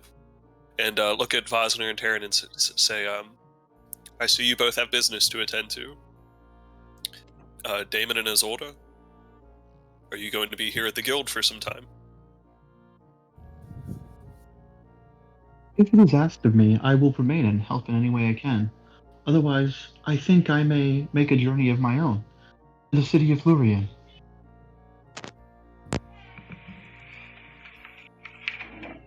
And Sorry, I missed the question. I was taking care of the baby. Oh yeah.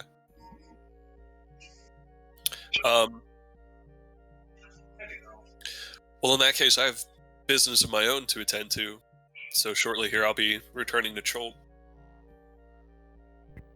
You're Not going sure. to go back? There are questions I still have, questions I want to answer. Damon's face like darkens when you say you're going back to Chult. And he will ask, Are you sure you will be safe there on your own? I think with this, and he'll hold out the recently acquired staff. Given that it's kept Eloshan, well, simulacrum of Eloshan safe for so long, I'm sure I could use it to my own advantage for the time that I'll need.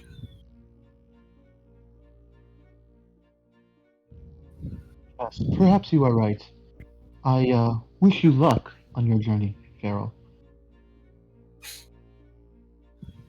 I hope I won't need it. Regardless, I'm torn. I feel like there's some rush to finish our overall goal here. So I'm not quite sure how I feel about taking time off, so to speak. Forgive all the time puns. I think that it is not time yet for us to do what needs to be done, but if I get any hint that that time is coming, I will send you a message. I would appreciate that. And she's gonna give everyone in the group one of her little paper birds. And just say, it is not the quickest form of communication, but it is very direct.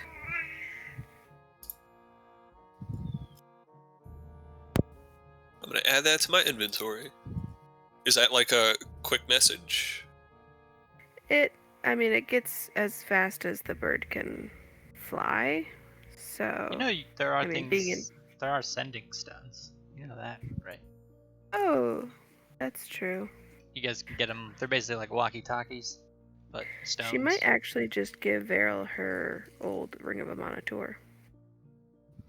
Because that has one sending spell in it per day. So you can take a short rest in the evening and use it to send a message if you'd like. Oh, super cool. If nobody else is placing themselves at risk, yeah, I suppose I can take it. There's one more that was in Dragon Squad's stuff that their captain had. Did you guys just give that back to the guild, though? You talked about returning the... Yeah. So, this is like a Leif asking a question. Will the guild, and would we know this, will the guild attempt to, like, form a new Dragon Squad now, or is that in the past? Like, we're moving on to different so things. The normal thing is that the squads basically they always sort of form on their own, and then if there are no living survivors, then they retire the name. So there are a number of squads who came before you all got here that are retired. I think Griffin Squad is the one Philomena was in, and there's a number of them. I have them written down somewhere. But no, there will not be another Dragon Squad.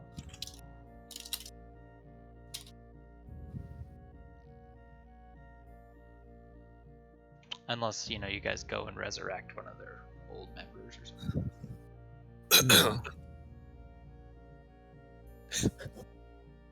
maybe it's worth hanging on to that ring of a monitor. Then maybe we wouldn't give that back. I don't know. I think it'd be wise. Like a lot of the other stuff, we just really wouldn't have been able to make use of anyways, because of like having all our own gear that we prefer anyways. It's But just maybe it would a be. ring of protection, I think, with the sending spell once per day and the light cantrip at will. So I think you could just get. I mean, the sending spell is definitely unique, but you could also just buy sending stones and you could cast it infinite times. So if that's sort of the Sending goal. stones also once per day?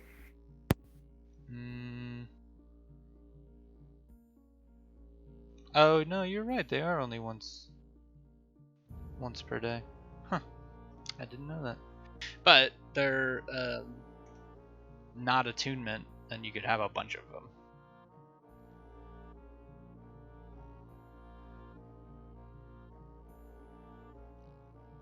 How much do they cost? 2,000 gold for a set. Ooh. That's for 2.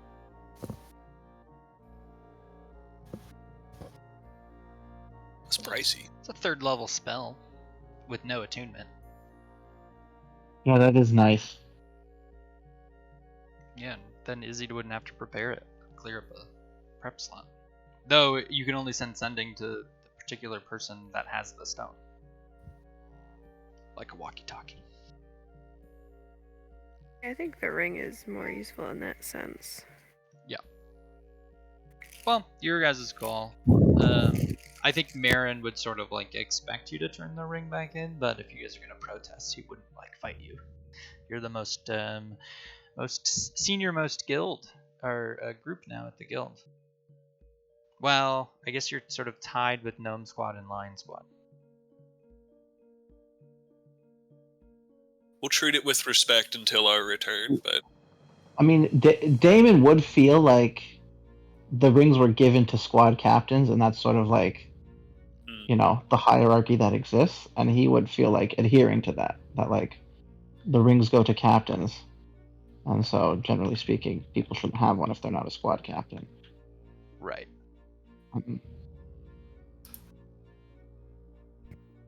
He's not going to insist that everyone live that way. Yeah, I think she would just talk to Marin and say that with the circumstances of the impending conflict coming, it's imperative that they all have a form of communication with each other. Yeah, he wouldn't argue with that. is this for the Ring of a Monitor that I'm taking to Cholt? Yes. Okay, yeah. I don't intend to keep this. This is just a safety. So yeah, it'll.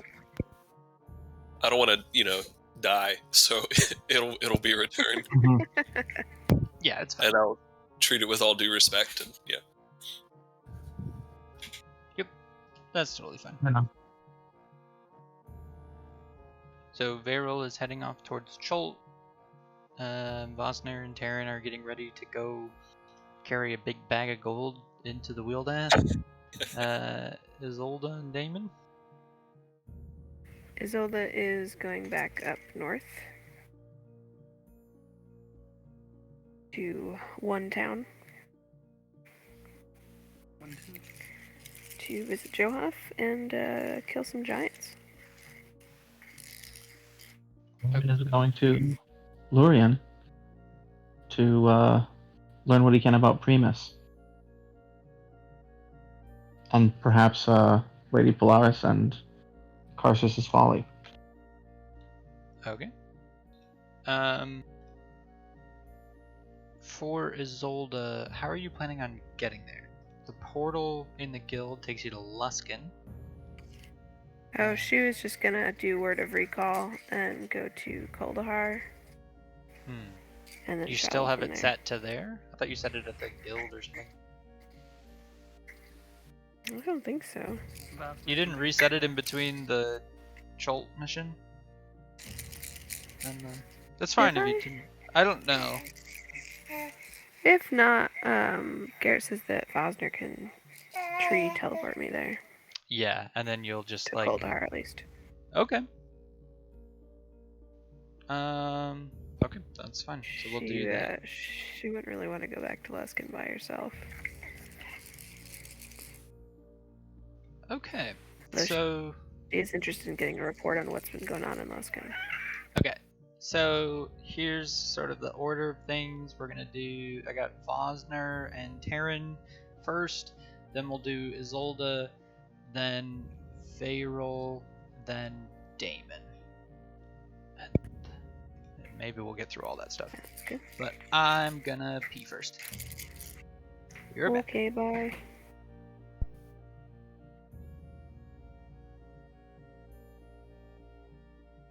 So much going on.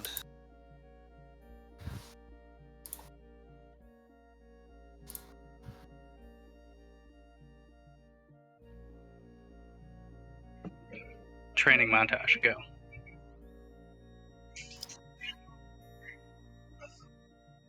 Does anyone have Final Countdown queued up?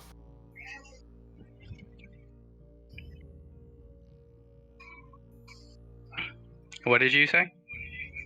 Does anyone have the Final Countdown queued up? Training montage. I definitely need to get Europe on this.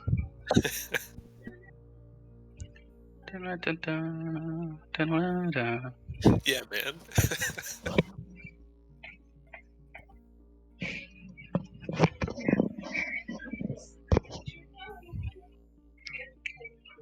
I hope we don't die on our time away. That would just throw up a really weird dynamic for the rest of the campaign. True, true.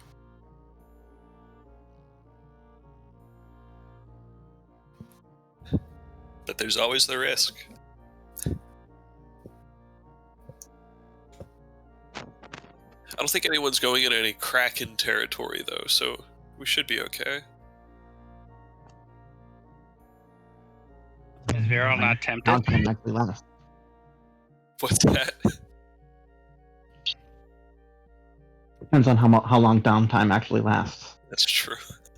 You know, Damon figures out everything he needs to figure out and has time left over.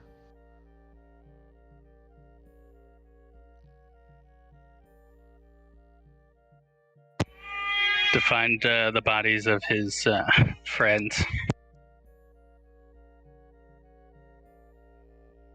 Let himself get eaten, then cast tensors while he's inside and cut until he gets back out. Boy.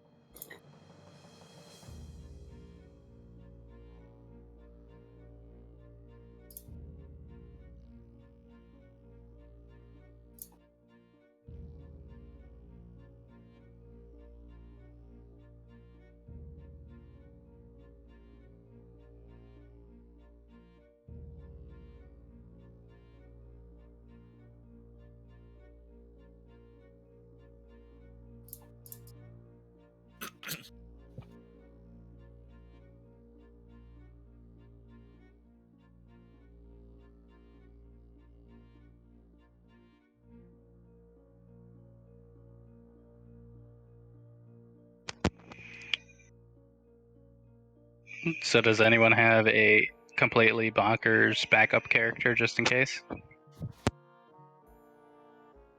I did. I don't know if I could weave it in now. I think I'll just have to wait until the next campaign. I think mine is going to be a bard who's going to be like trying to be a biographer for Isolde, I think. What are these backup characters? I love that idea. That's so good. That's amazing. An Izzy fanboy. Just following Mine- around taking notes. Oh I was gonna say my backup character would also be a bard, but instead of Isolde's biographer, I was just gonna say pansexual gnome. The funny thing is your character's plot armor decreases and increases depending on how shitty your backup character idea is. The better the character idea, the more likely I'm gonna just smash you with a dragon. I think my favorite one is a total troll, but it's a warlock who is raised by bards. So he presents as a bard, but is definitely a warlock. So like he can't sing or play his instrument, but he still is able to cast spells because it comes from the warlock. Oh no, he's proficient in performance, but he can't inspire anyone. He's just really good at playing musical instruments. Okay. I like the idea of him being like perfectly mediocre so that he looks like a bard and he sets up to play and everyone's like, Okay, a little out of tune, a little pitchy, but enjoyable. Did you say he's really good but fails to inspire? Yeah. That sounds... Because, he's a warlock, not I a like bard. it. Yeah. Technically impressive, but soulless.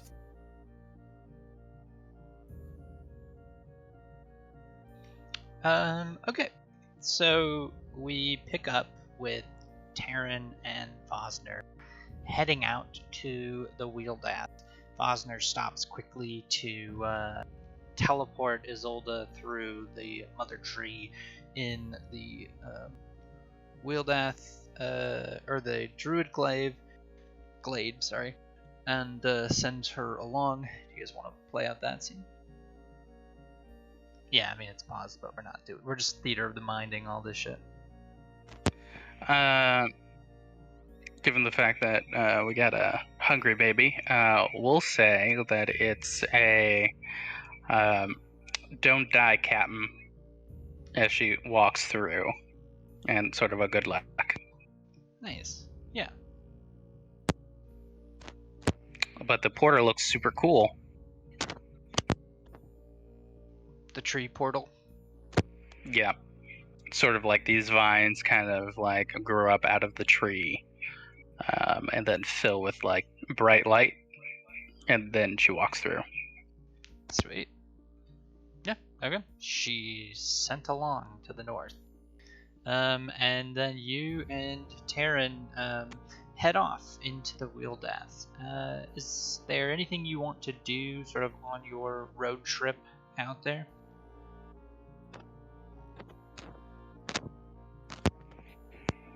Are you just walking, or are you switching into any forms? Are you flying together? if Vosner wants to turn into a flying animal, Taryn would be down with flying there. Yeah, Vosner would see if he wanted to like hitch a ride, or I don't know how long your wings last, but Forever. forever. Yeah, We they're could just- slow though. Yeah, it's Okay. normal walking speed, so it wouldn't be that fast. But Well, I'll turn into a little wormling, and we'll chat and draconic back and forth about what we see, and I'll tell him about my dream, and I'll say, Taryn, of course in draconic it's more like rawr, rawr, rawr, rawr. I can only imagine. But I'll say, Taryn, I've that figure in my dream came to me again, and he showed me what to look for, and I'll describe the waterfall and the sort of the circular opening in the rock face, and some of the features that I saw, and say that it's not only important for you, but for me as well to meet with the golden dragon. do you know why it's important to you to meet with him? To be honest, I think it might be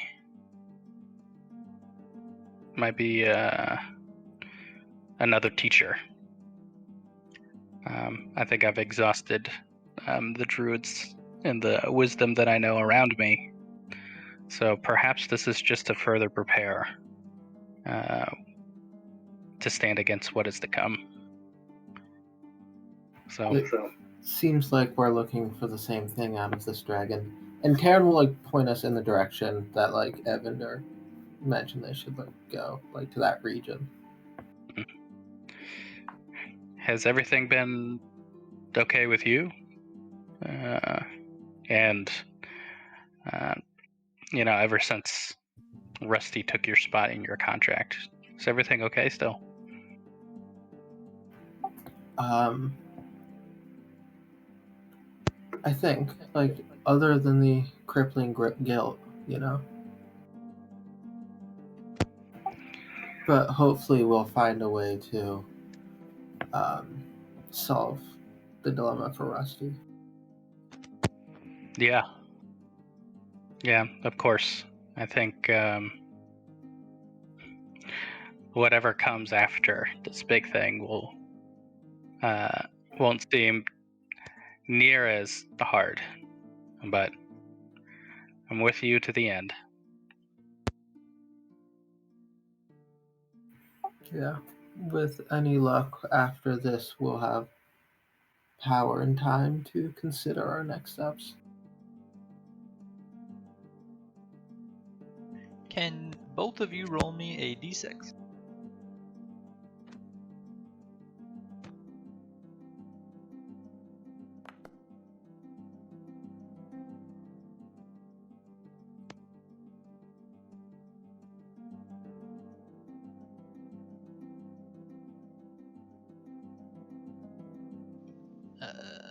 Fosner, can you roll a d6?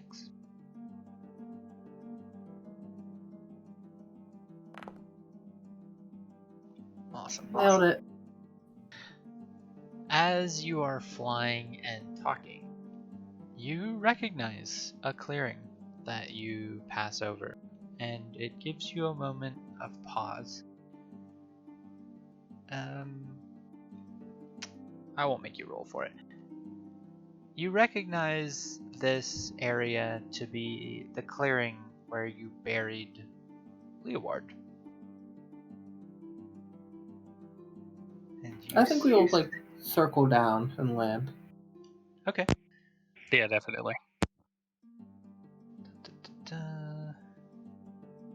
Ooh, I don't remember, was Taryn in the group when we buried him? He was there for he wasn't there when you buried him, but he was there on the way back. Okay. Let me configure token vision. Nope, exploration. Yep. Okay. Let's see if this works. You find yourselves sort of landing in the clearing where Leoward was buried. You see, I think DeMarcus left a hammer or something to mark the grave. It was something like a non-magical item that that he didn't need anymore. I think because he got a magic item from the dragon. Change this real quick.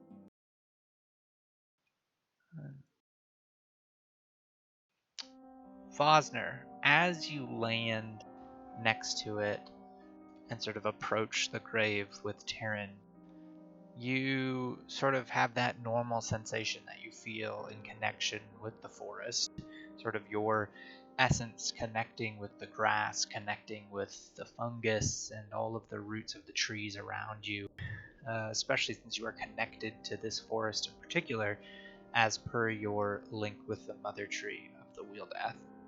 And you notice something curious. Where Leoward was buried, there's an empty spot in the ground. Does it look like it's been dug up, or like something was bursting through the earth? You sort of investigate the ground around it. You can roll investigate for me if you want. Okay. I'll give him aid. Okay. Okay. So Just advantage. Nice. Yeah, you discover that this grave was dug up and by humanoid hands. Like somebody physically came and scraped up the earth and pulled them out that way. There was no shovel used. How old does it look? Old enough, maybe a month, maybe longer. The dirt has started to settle again, and you wouldn't really have noticed if you didn't have that connection with the roots in the ground, where you can sort of feel the beings that exist underneath your very feet in this forest.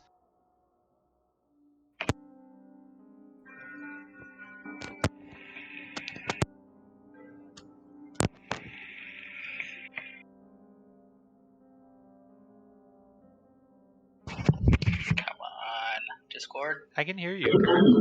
Oh. Cool. I said, does anything else seem off, or like, is the marker still there? The marker, the weapon, is gone as well.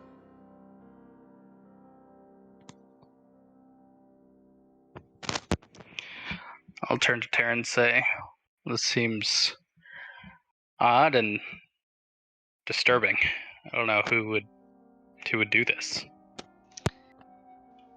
With that, So, like, oh, sorry. everything's missing. It's not like they looted the body and left him. It's just, like, empty. Correct. And with that investigation roll, you notice something curious. This far into the forest, there's sheep poop on the ground.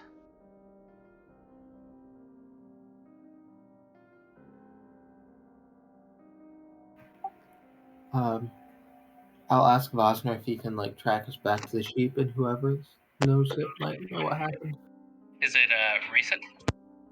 Yeah, fairly recent. It looks like sheep regularly graze here, which is weird because, again, this is a feral forest.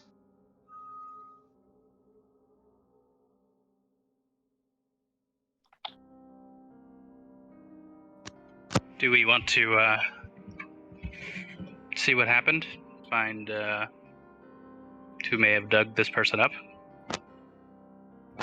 I think we should. Okay. For his sake, if nothing else. Yeah, well, I'll start tracking sheep poop. Alright, roll survival. Okay. Stealth, sleight of hand. Survival. Yep, you follow the trail and eventually you find beaten down grass where it seems like a number of sheep have grazed and tread on this ground, and you begin to follow it. But it takes you the opposite direction of the dragon that you were pursuing. Well, if we continue to follow this, that'll set us behind. What do you think, Taryn? Are we on a tight schedule?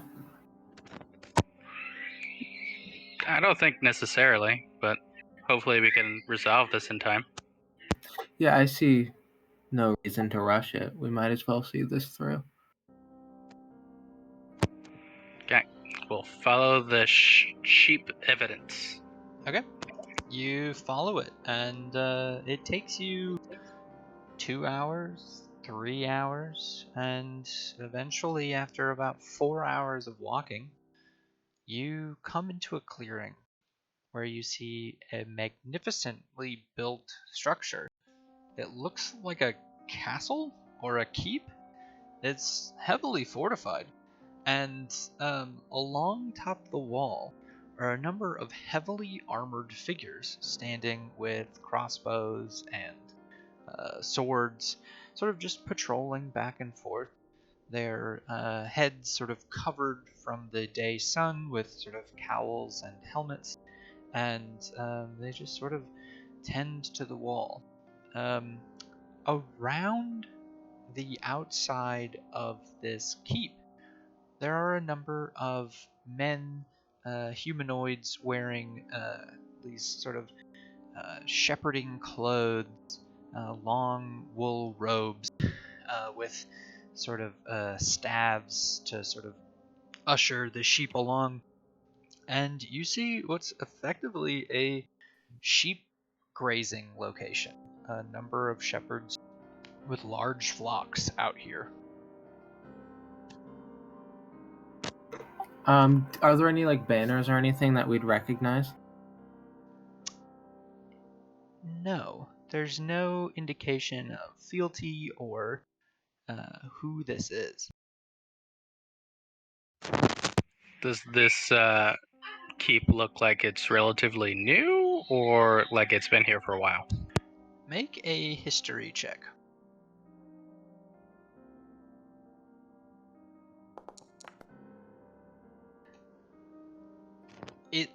Here's the thing. Yeah, so perfect. Vosner, this thing looks really old. Like, old ruins old. Like, you haven't seen a building built this way in a long time. Like, you're sure this thing's 1,000 years old. Because who builds a castle like this? Tyrion, this thing is brand new.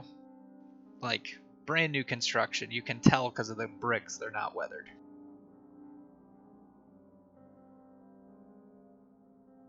So it's brand new, but it looks like an old design type of thing. Yes, that is sort of what you come to together.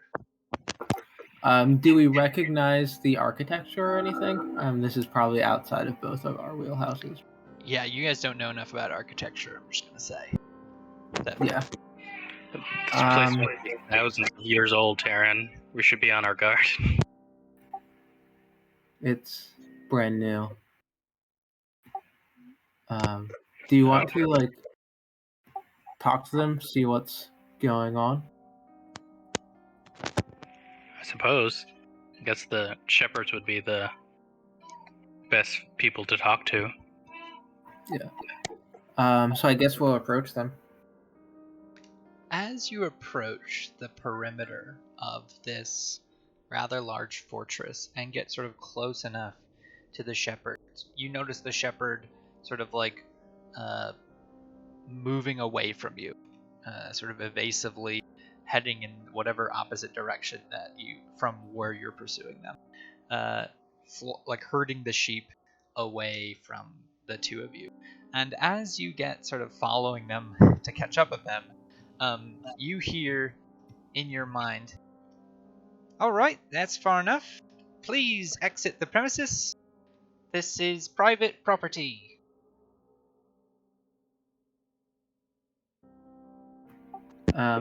I'll stop and kind of look around and say out loud, but in like a normal voice. Who am I speaking to? And there's no response. And then 10 seconds later, you hear, "All right, that's far enough. Please exit the property." I'll wait like another 10 seconds to see if it goes again. It does.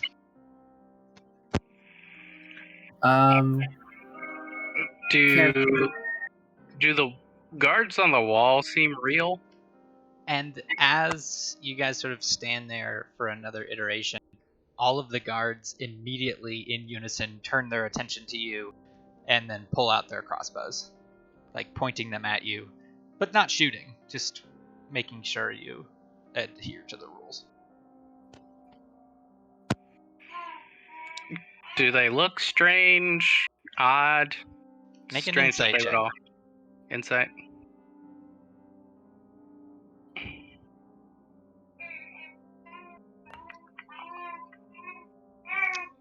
Yeah, Vosner. They are moving so precisely that it kind of reminds you of Damon. So they all seem to be like constructs. Yeah, robots they're of sort some of sort. moving robotically. Hmm. Does the voice sound familiar in our minds? Roll a history check for me. Yeah, you've heard this voice before, but it's been a while. Are there like breadcrumbs around? I don't know what you mean. Is it bread? Are they all like are they all resurrected zombies guarding the keep? Here's what I'll say. You recognize the accent. You've heard it a few times now. You heard it once a long time ago in a crypt when you were attacked by a spider that Leoward almost got you killed with. You heard it another time when you were fighting those wizards in Chult. It is a dialect native to the people of Thay. So it's a Thayan Yes, wizard. accent. Okay. And I'll whisper that to Taryn. It seems to be like a Thayan person.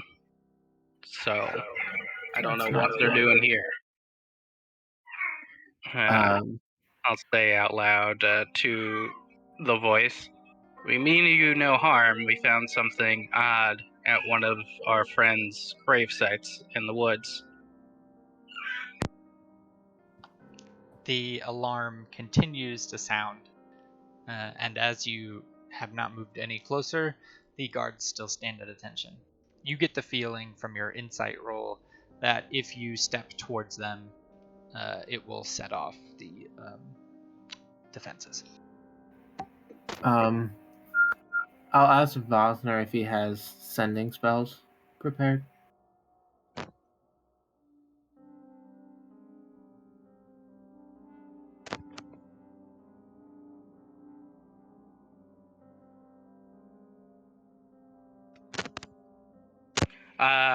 I don't think I have sending prepared. I don't think I can.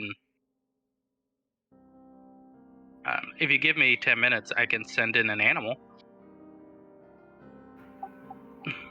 Oh, I was just thinking like we should back up a little bit and then like tell Marin that this is here. Gotcha. I don't know if druids know sending. I don't think they do. Okay.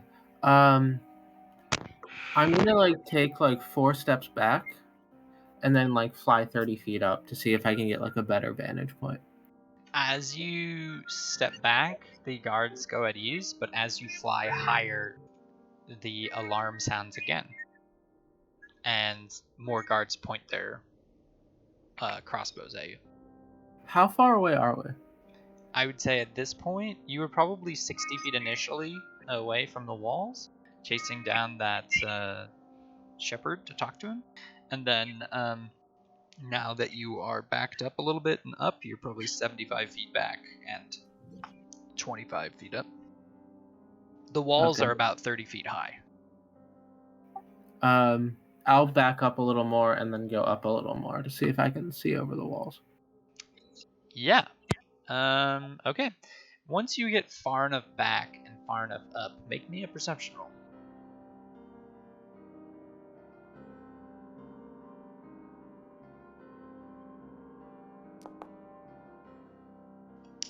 You think some sheep in there, and then maybe other humanoids walking around, but it's kind of difficult at this distance to make out who they are or what they're up to. Okay. I'll land and tell Vosner that it looks like a shepherd's pen. But it's weird that the Thay would have one here. Yeah. What do you think? Should we go in? I don't feel like being shot up with arrows, though. Where did the rest of the shepherds go that left? They started like going and huddling inside the place. Like as soon as you came, they sort of defensive maneuver all ran inside the keep.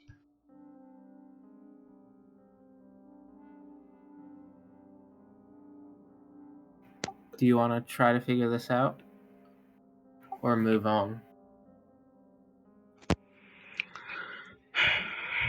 I'm really concerned about what they've done with E. Do the guards at the top seem like undead or just robots?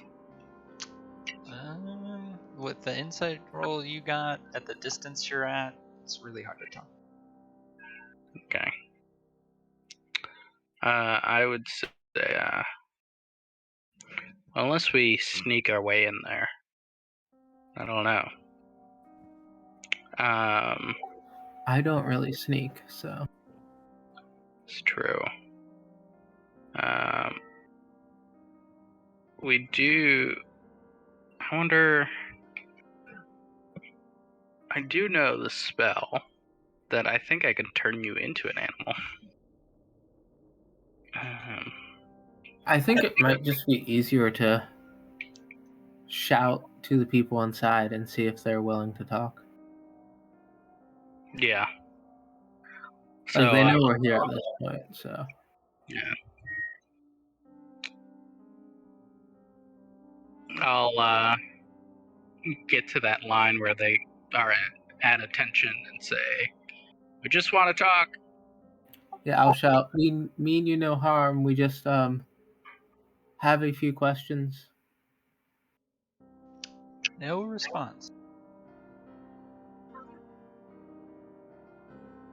How many guards are walking the walls? From your perspective, at least 24 are now trained on your location. But you can't see all of the walls.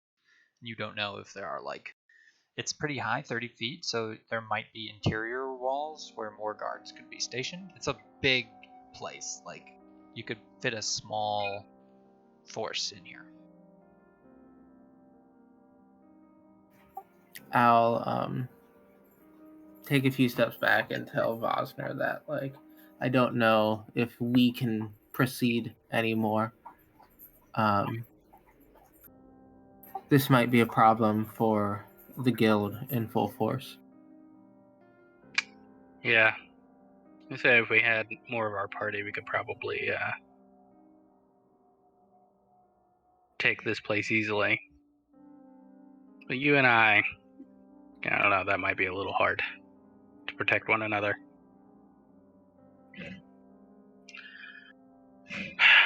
So maybe another time after we speak with the dragon.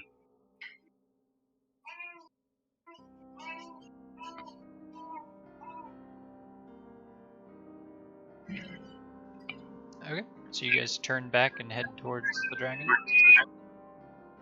Before we do, I'm just curious.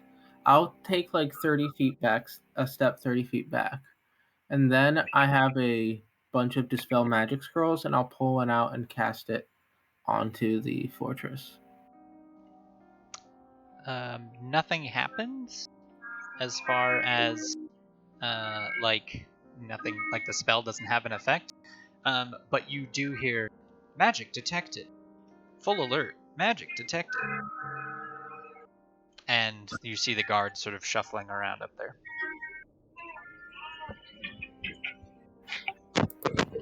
So do I get the feeling it didn't work because the thing's not magical, or? Correct. You get the feeling that the building is real. Got it. We'll definitely have to come back. Yeah. Okay. What would they do with E's body? I will pull out the paper bird, like once we get out of the clearing, and kind of like scribble a note saying that we found it in like the general area, and send it to Marin. Perfect. You send the bird along and head on your journey. Can you guys roll me a d6?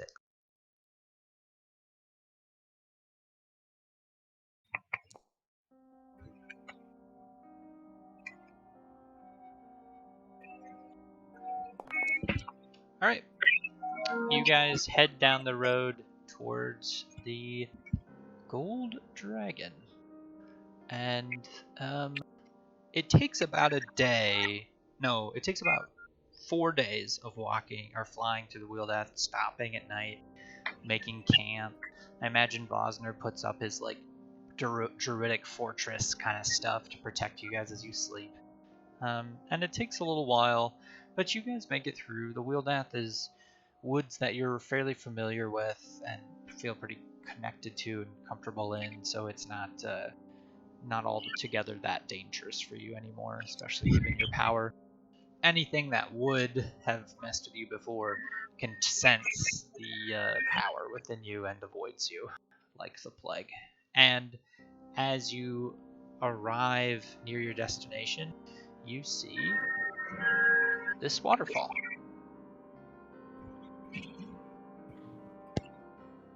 As if but a dream. It's a good looking waterfall. Thanks. I stole it from the internet. Full credit goes to whoever did this.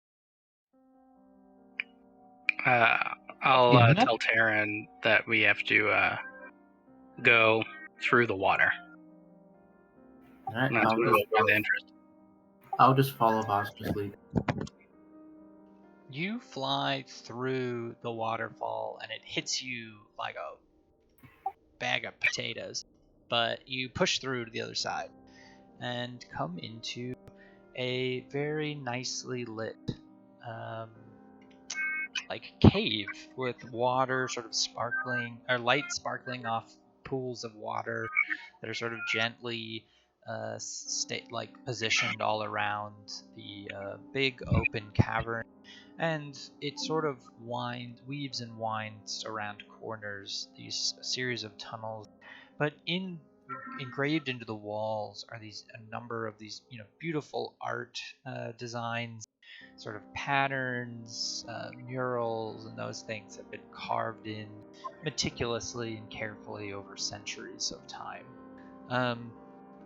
Yeah. What do you do?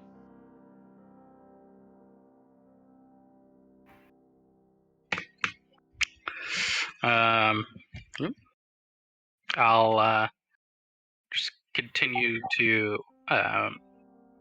wind my way down, and like see if like any of the carvings and art.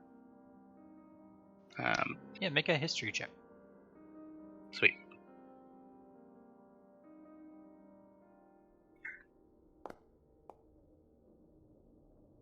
Those are Great. definitely people, you think. You're pretty sure. In those carvings. Taryn, you recognize, based off some stories you heard when you were first at the guild, that some of these drawings are about a fabled group of heroes called the Company of Eight. You once saw their sort of base of operations in an ancient tree at the end of your first trial. I'll point that out to Bosner about how these are of their fleet. I'll also like walking with my staff be like intentionally a little bit noisy so like we don't like look like we're sneaking. Sure. I guess I'll just kind of perch on Taryn's shoulder, because I could hold wild shape for like 7 hours. So I'm just kind of continue to talk back and forth. As a wormling, you're like the size of a very large dog. Never mind. Taryn should be huge. Isn't he like 20 feet tall? Anyway.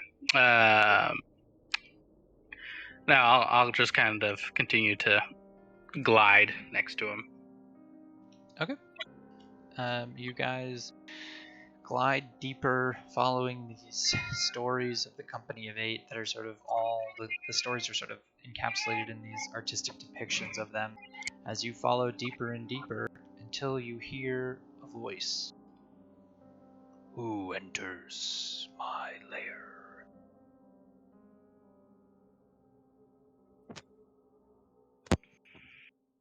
Taryn will respond in an attempt at a booming voice.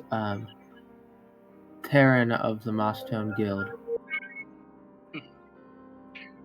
The Mosstone Adventuring Guild. Yep. Yeah, that's the one. And around the corner, this head appears. And he goes, "Oh, why didn't you say so? Welcome." And I'll do a little loop-de-loop in the air and drop out of my form. It's like land next to Terran. Whoa, are you a dragon or a human? Well, the rate I'm going, a little both, but I'm a druid. Weird. Never seen a druid turn into a dragon. I thought you were like all confined to beast types. Yeah, it's been. I learned this from a bronze dragon. So Wow. Very cool. Never met a bronze dragon, actually. You'll have to introduce me. And you're dragonborn, but you've got a lot of different scale colors. What's going on with that? My soul seems to be connected to draconic power, and I've been learning from some other dragons how to intensify it. He sniffs the air, says, "One of you might not happen to be marked by Bahamut, are you?" I'll show him my mark. He does like a dog, like 360, like spins in a circle, excited. Wow! Welcome, welcome. All right. What a treat. What can I do you for? well, we've come to learn how to become better protectors. Our teachers and have sent us this way. At least that's why I'm here. Oh. Not like to fight me or anything, right? No, to learn. Oh, good. I had like this weird vibe that maybe you got all those scales because you like killed those dragons and turned into them or something. I'll kind of smile and say, only the chromatic ones. He sort of eyeballs you a little bit. All right. It's a whole thing. Okay. Well, this is all new for me, but I'm only a couple 100 years old. Kind of young for these parts. Anyways, sure. Let's get to it. Yeah, you've got a great setup here, though. Oh, it's so nice. Yeah. The Company of Eight really helped me scout this out back in the day. And then they all went their own ways, got married, had kids, set up a life for themselves, and died of old age, because that's what they tend to do. Oh, yeah, I almost forgot. And then I'll pull out. I assume I took one of the bag of holdings just to carry all the gold. I'm going to say if you guys had any excess gold, you blew it on bags of holding. And everybody's got one now, because I don't want to deal with encumbrance anymore. Nice. Sweet. I'll pull out the gold from the bag of holding, or I'll like dump it. Yeah, it And just you're like pours out, and then it just like keeps pouring out. Like, it takes a couple minutes to pour all of the gold out, and he just kept looking up at you, and then looking down at the gold, and then looking up at you, and he just waits till all of it pours. And he goes, It might add to the ambiance of it. "Wow, a contribution for my hoard. That's so nice. I don't, usually get to developing my hoard all that much. Kind of always going out doing things pro bono, so it's a little bit lacking. So this is nice. This will really complement it." And he sort of like scoops it all up in one hand and then gently walks. And he's like, "Come on, let me show you my lair." I'll follow him. So nice. Yeah, it's this beautiful, ornately carved out, hollowed out cave with just designs and decorations everywhere. You get the feeling that he's just spent a lot of time in here just doing art and really stylizing the place. And he's got a moderately sized hoard of gold, but he's just a adult dragon, so he's not super rich. It reminds you of sort of Yakuba's size of hoard. And yeah, he's just got some stuff lying around. He has this giant pool of water that seems, it's very still. And when you look into it, you notice that it reflects not exactly. It doesn't reflect you. You sort of look into it like you're looking into um, a mirror for scrying. He says, "Oh yeah, that's my mirror pool. Very nice, very useful. It's important to keep tabs on what's going on out in the wheel death." Yeah, I would like compliment one of his like artworks or something. Yeah, thank you. That one took me 2 years to do. I did it all by hand. Oh wow. That's incredible. You got a good skill. Thank you. Thank you Yeah. so much. Part of being a dragon is getting very old, and you don't get powerful unless you get old. And so it's important to find something to do to kill the time. I wish all dragons had your temperament. It would be so much easier in our travels. Oh, well, I was raised by humans, so that sort of sets me apart. That makes sense. Very personable. So, apart from what we may have come here for, as far as our regular intentions, we found something really interesting in the forest. And maybe this is just an odd thing, but do you know of a wizard group called the Fae? He's been he sort of sat down after you guys came in, and he kind of expected you to sit on a pile of gold. They're sort of arranged like chairs, and he's sitting Taryn absolutely does. and he's sort of sitting in a bigger pile of gold, but he's laying on his stomach, and he's got both his front arms up, sort of propping his chin up, and he's sort of just wagging his tail, just really intently listening to your story. And he goes, no, I don't know what that is. Okay, well, it's just a weird group of folks in this ancient-looking but relatively new construction in the middle of the Wheel Death. I was just wondering if you knew about them.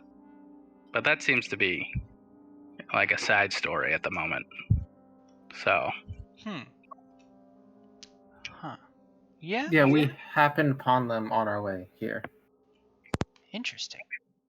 Well, not sure I know anything about an ancient but new building. That sounds complicated. But I can tell you, I'm happy to train you with whatever you need. And, we can get started whenever you want. You guys are welcome to stay as long as you'd like. Help yourself. We can go out hunting later if you need some food. I don't know, I haven't eaten in a while. How do you guys like boar? Is that a thing for you guys? Oh yeah, that's great. Yeah. Sounds good. I like roast pork. Yeah. Okay. Well, I'll track some of that down. I'll bring it back, toast it up. One for each of you. Is that a good amount? I always forget what humans eat.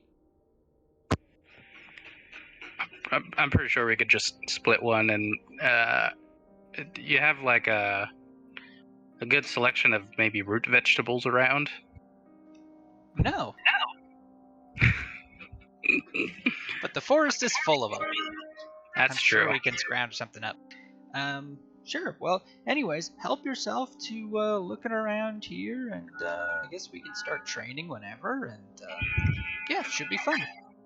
And Taryn, one of the things you find sort of immediately next to you is a scroll, and on that scroll is scrawled in Draconic a very old poem.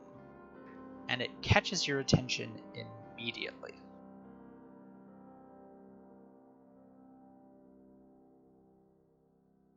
A very old poem.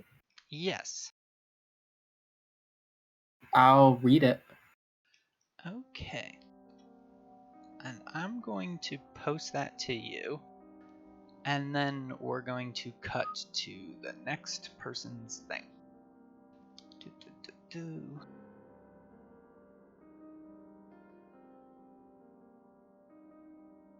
It's fairly long. Oh, I can't show it all as... Well, that's fine. Show to players. Let's say share with all. And I'll let you read it on your own. I didn't just close it for you guys, did I? No, I've got it. Cool. Let's cut. So that's just some light reading for you and Vosner as you begin your training. Anything else you wanted to do in that scene before we cut away from it? We'll come back to it, but... No, I think we're probably good. Yeah, we'll start our Okay. training.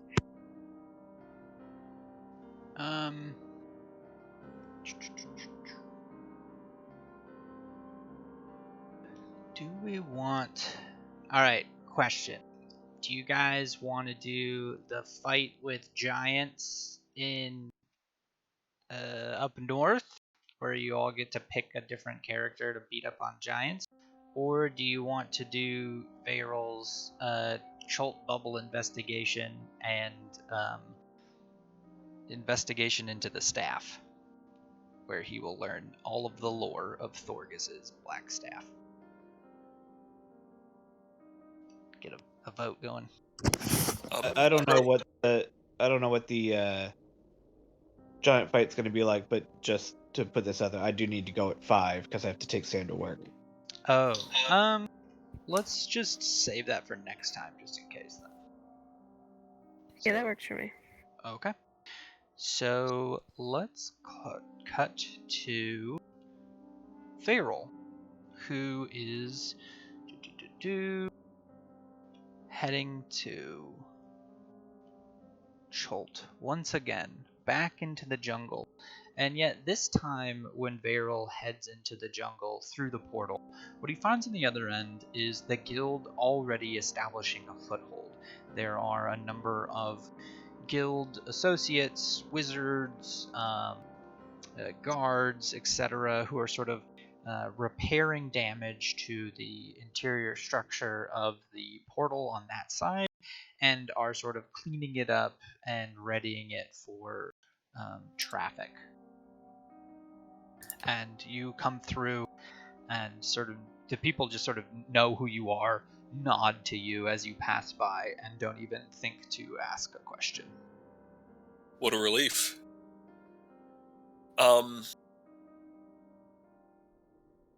So initially I wanted to come to Chult because there was a moment where we entered the temple right near the end, where it appeared as though we had just left a time bubble, and I don't recall ever entering that time bubble.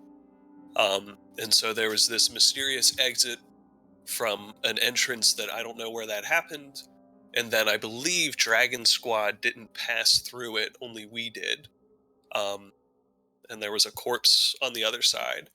And so that was odd that it was a time bubble only for a few. And so I guess I would head to that that point in the temple.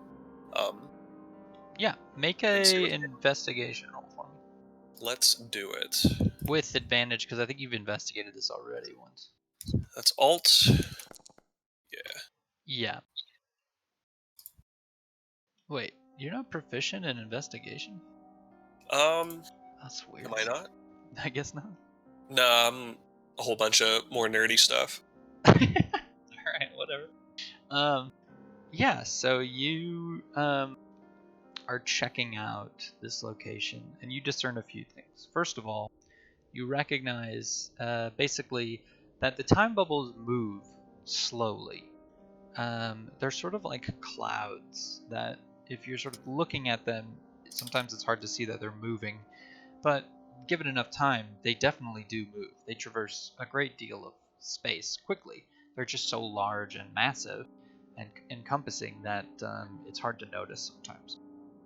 Secondly, you've sort of reasoned out the possible ways that these things can work as far as the bubbles go, and through your deductive reasoning, you have come to conclude that when you are outside of the time bubble, you are in your own timeline. The second you go into the time bubble, you are transported to another time, whatever time that is, of that very location, but set in the future or the past or wherever the time is. Once you exit the time bubble, you always return back to point A, to timeline A. So, what you encountered in the shared time bubble with Dragon Squad was a brief moment where both of you entered the same bubble but from different timelines and interacted with one another. When they exited the bubble, they returned to their own timeline. Because that timeline was 2 weeks in the past, the person entered that cave, promptly died and bled out on the ground, and then you found them 2 weeks later when your timeline was.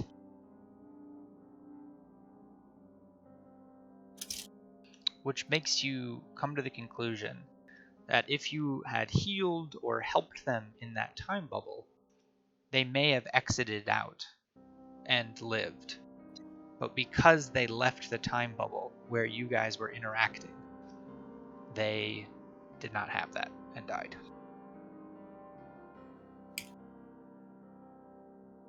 Whoops.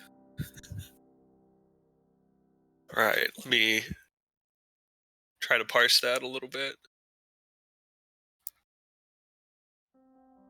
So before the temple, we had all been brought to a different timeline.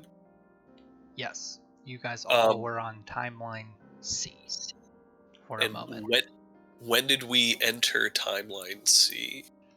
It was not clear to you. You were rushing, and you all failed the check to see the time bubble.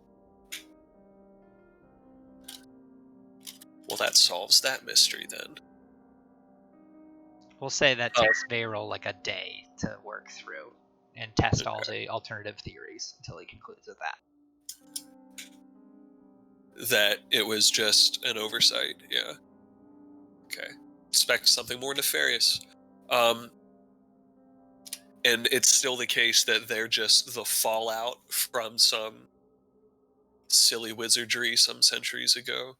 Well, that you can spend a week investigating if you want. Ooh, let's do that. Okay. Give me let's see. Arcana check? Let's do them all. Let's go down the intelligence gauntlet. Let's do Cool. Arcana. Let's do History. Let's do Investigation and Religion.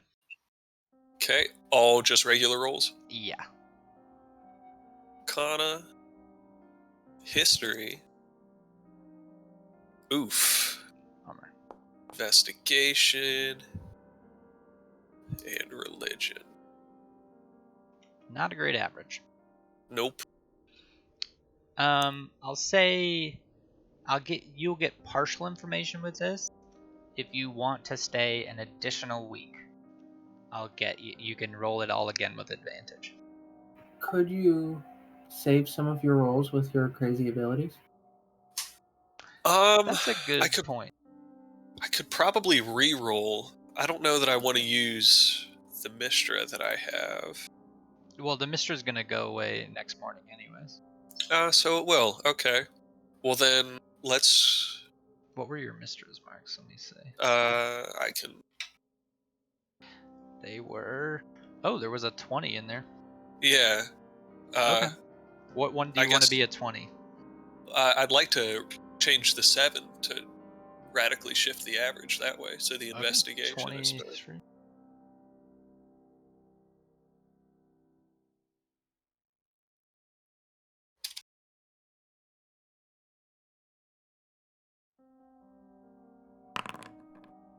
All right. I want to round that up to 20, and that was the DC average I was wanting for this, so you did it. Cool. Okay. So,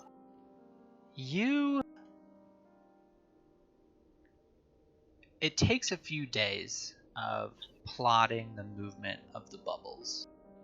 You find a certain number of them. You're sort of assisted by members of the guild who sort of go out and sort of search for you and find them.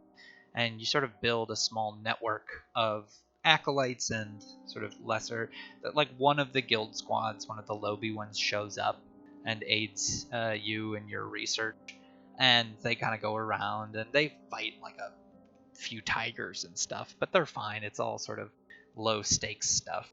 And they start tracking these bubbles, and what you realize is that there are a bunch of bubbles that are sort of all around you in a spiral pattern, and their movement spirals out from a central position on the island. That after you sort of track the trajectory of them, like following the stars, you notice that there is like a center of gravity from which all of these bubbles spiral out. And where would that be on the Cholt map? It's a little bit farther south from you, down about, for you, a day and a half journey, depending on how you plan to get there.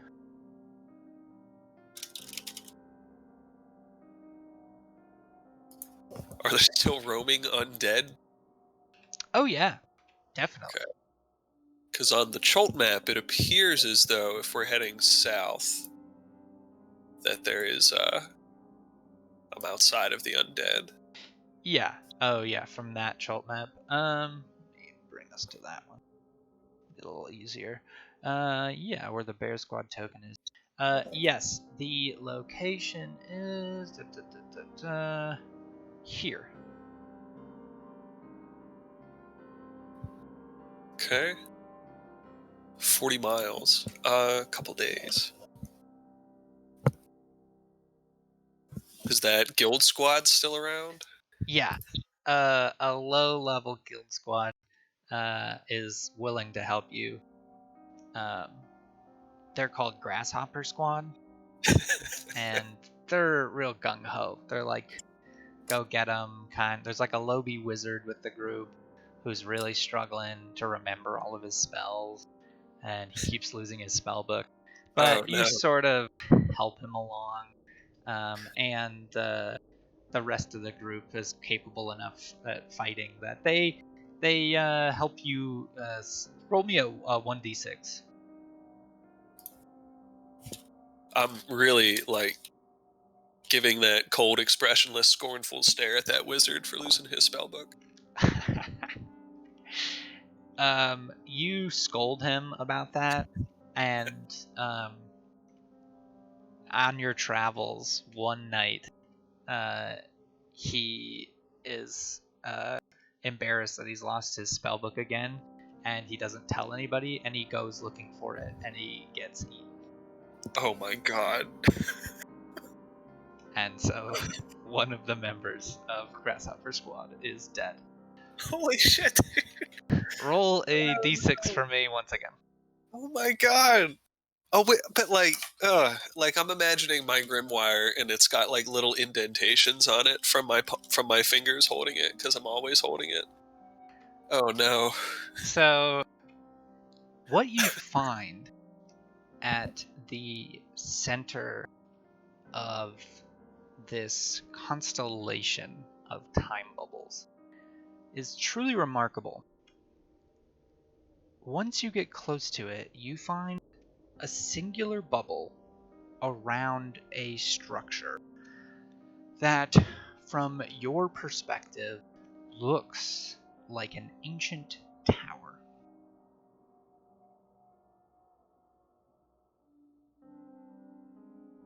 Let me see here. Um Now, my robes give me true sight. Does that... Yeah, you Let can me see. see.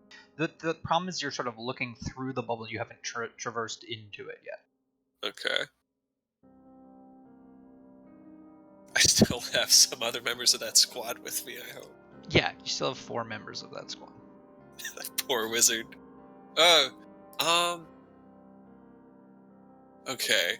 I have this staff, and I'm wondering if I want to cast or upcast Major Image, such that I could cast it and it stays until dispelled.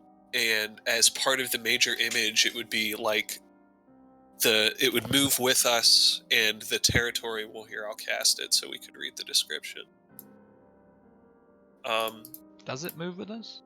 Yeah, so where is it? As long as you are within range, you can use your action to move to any other spot within range. Okay. And then I'll sacrifice a 6th level spell so that I don't need to keep my concentration on it. And in this way, kind of replicate the landscape minus myself in this guild squad. So we It have only lasts 10 minutes, though. Well, that's why I would upcast it. At higher levels, it lasts until dispelled without requiring concentration. Oh. Okay, yeah. You cast, so you basically cast something that you keep with you to protect you? Yeah. Sure. I'll use the staff just to give us some Yeah, visual protection. Okay, so you're sort of cloaking your group. Yeah. Okay. You cloak your group and you reach the tower, and they are exhausted from trekking through the jungle. But they're alive. And you get to the tower. What do you do with the bubble?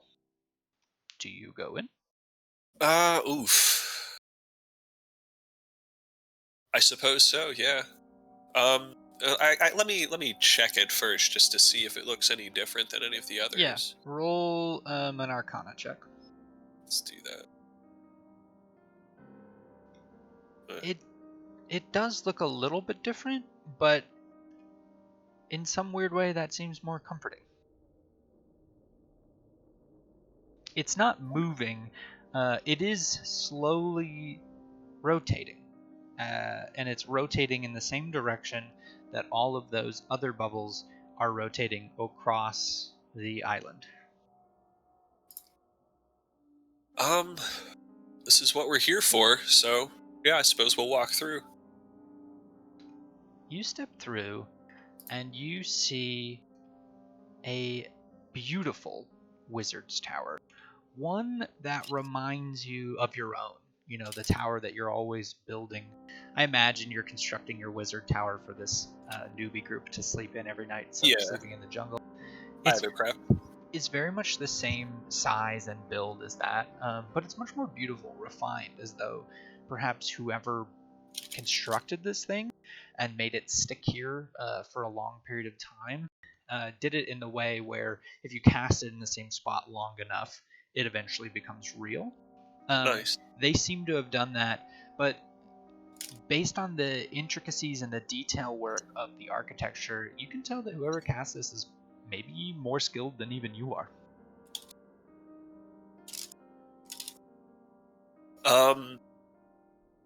That intimidates me, and so at that, I'll drop the major illusion because I'm not going to try to surprise any wizard. Here's something I should note. As you stepped in, your major illusion began to basically disassemble and dissolve as you walked into this space. And one thing you feel is that in this space, magic has been temporarily suspended. You feel your normal connection to the weave lacking. As though you're used to feeling a breeze and all of a sudden the air is still. Spiritless. Ooh. Yeah, so sensing the illusion waning on its own, we'll just immediately drop it. Is there a polite way to announce myself? The building itself is decorated all around the grounds. Again, this is a small bubble, maybe 30-foot radius, and the tower's in the center of it. All around are sort of nice, beautiful wildflowers, but they're not native to this area. Not that you know much about wildflowers, but it sticks out as though this tower was almost just picked up from someplace far away, perhaps up north, and then just planted right here. It feels odd. Oh no, I just lost connection. I think I'm Yeah, back. everybody did for some reason. But everybody's back. Cast tongues on myself. As you cast tongues. Oh, but magic isn't. Yeah. You try to grab it from the weave as you normally do, sort of conjuring it out of the air in conjunction with your bodily movements and your materials and the words you speak. But you feel instead that there's nothing to sort of grab onto to shape it. And you feel yourself pulled instead towards the Mistra's mark on your body. That you feel as though you need to pull the magic from within your own mark rather than out of the air itself. Yeah, that was my next question is, do I still sense a connection to Mistra? Is it more powerful or more acute? You feel, it's sort of like normally you have this sort of humming feeling from the mark always on, sort of like I don't know, like a TV that's always on. And Yeah. it almost is as if all of the sound being pulled out of the air and all of the magic being pulled out of the air makes that humming sound more prominent. You feel much more connected with your mark, not necessarily because it's more powerful, but because of the absence of everything else. Oh, okay. Like a little battery and a otherwise no electricity. Yeah, Varel feels very, very, very unsettled and out of place. A wizard with no connection to the weave is, I don't know, like he in an ocean without a boat. And so like even his posture will kind of like diminish and kind of he'll involuntarily lower himself, not taking a knee or anything, but just very non-assertive. And kind of like hope that the guild squad does the same. Oh no, who do we lose? Izzy. They kind of collectively whisper, what is it, Master Varel? A wizard more powerful than myself. And then you hear one of them go, that's impossible. And the other one is, shut up. Varel, of course, doesn't laugh or smile. He'll say it's quite possible, it's actual. And he'll turn his attention to the tower and say, "Hello, this is Varel Failithir. And I come only with question." You Sorry. hear an activated spell as a illusory figure comes up to greet you. And it's sort of a pre-programmed spell, which is supposed to just speak to whoever arrives. And it just says to you, welcome to the tower. Please, be at ease. You are in no danger. And what's curious... I guess make an insight check. Yeah, I'm still, like, really not cool with this. What's... with a 15... You think it's being honest. It does come across as entirely beneficent, like a friendly voice. And there's not a lot to the tower that would make you feel afraid.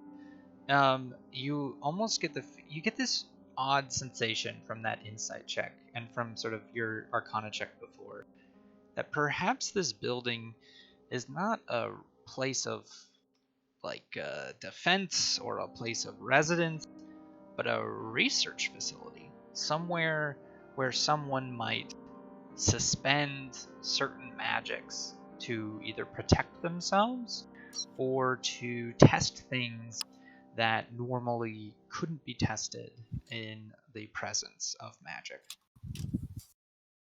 Ooh. If missiles in there artificing stuff, I'm gonna lose it. Well, I heard "Welcome to the tower, please be at ease," so I'll take that as an invitation, and I'll walk up to the tower if there's a conspicuous door. And you hear behind you, Master Farrell, can we stay outside? Sure. Thank you. And then you approach the door. It opens for you. And inside you see beautiful architecture. Very clean, very plain, elven, minimalist. And you see a number of sort of desks with books on them. Lots of research is sort of at hand in here, but there is no sign of life. Nobody currently dwelling here. It's sort of sterile and clean. Any papers nearby that I could read? Yeah.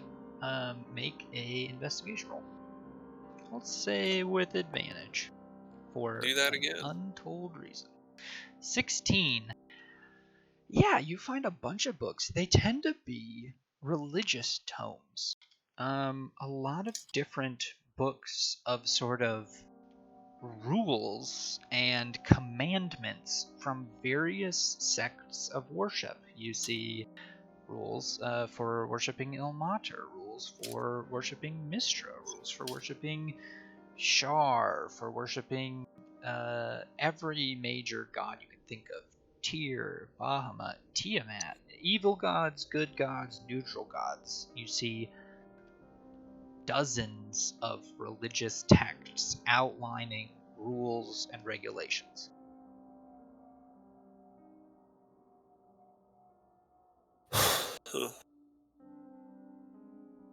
And a lot of them are cracked open to that point in the book where it's detailing a certain set of rules.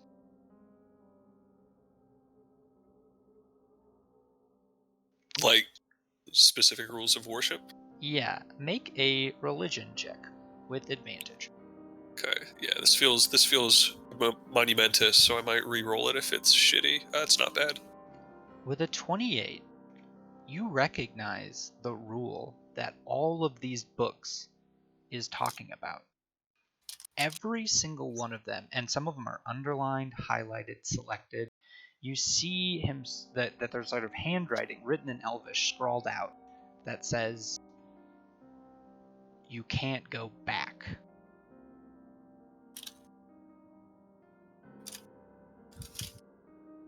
You see written, sort of scrawled next to it, "Only forward." And then you see scratched out, "You can't go back." And you see, "You're not allowed to go back." As though he's revising his hypothesis.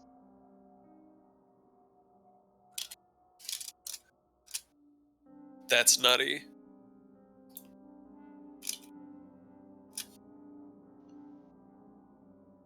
No mention of who's prohibiting.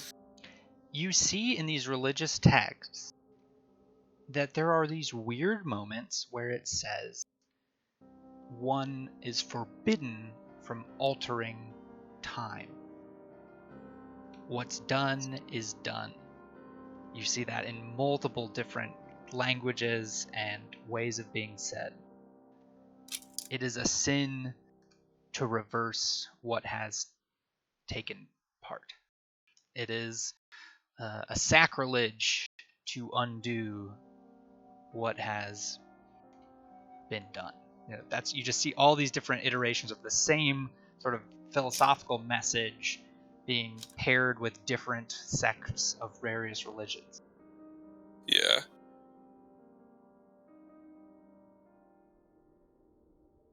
Varel, of course, knows that the Sphinx went backwards, right? And has defiled these this univocal commandment, right? Yeah, Varel has experienced that. Well, it's weird to talk about him having experienced it, but that happened to him Yeah. as per dictated by the people around him.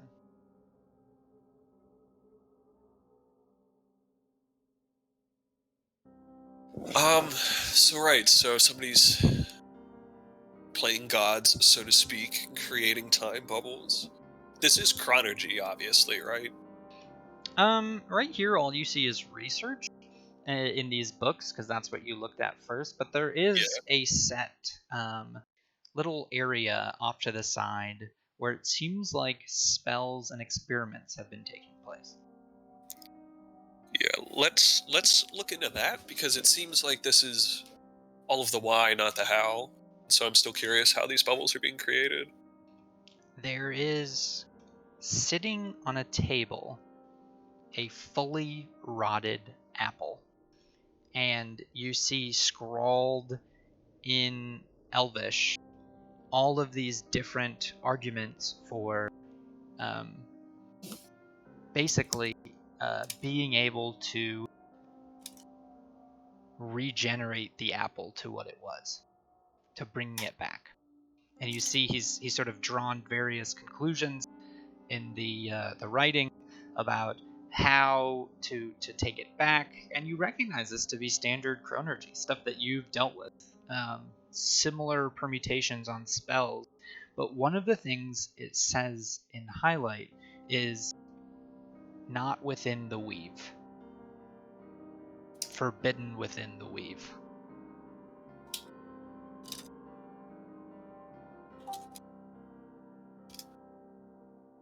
So his methods are marked with forbidden within the weave. Yeah, it's like he's saying he can't do what he's doing if he's within the weave. And you can deduce with that this place that he has fashioned, this tower, which is carved out and lacks a connection to magic, is itself carved out and hidden from the weave. In order to practice this chronology.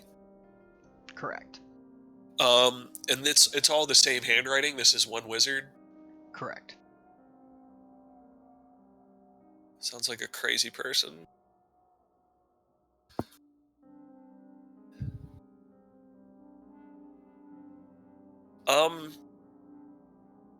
And the place seems sterile. You said uninhabited. I don't know if Varel would be able to. No, I'm tempted to take these notes to study later, but I don't want to take this guy's research. And I doubt Varel's the kind of person who could commit things to memory like that. Sure. Let's see here. I would ask if any of the guild members have a pen and paper. Parchment. Yeah. Do you go back outside to run them down? Yeah, if any of them is the sort to carry around writing materials in their kit, I'd ask them to jot down identically as best they could the chronology spells and the not within the weave stuff that had been marked. You walk outside and you don't see any of your group members. They seem to have left the bubble. Varel will put his face into his hand and rub his temples agitatedly. Shit.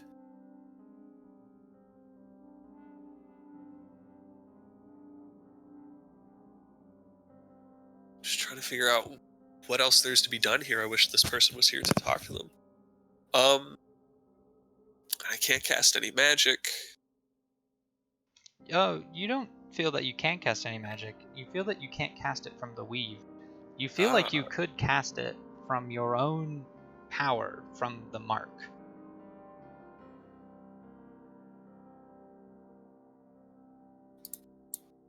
Let's see what I have prepped. Well, in that case, I'll try once again to cast Tongues.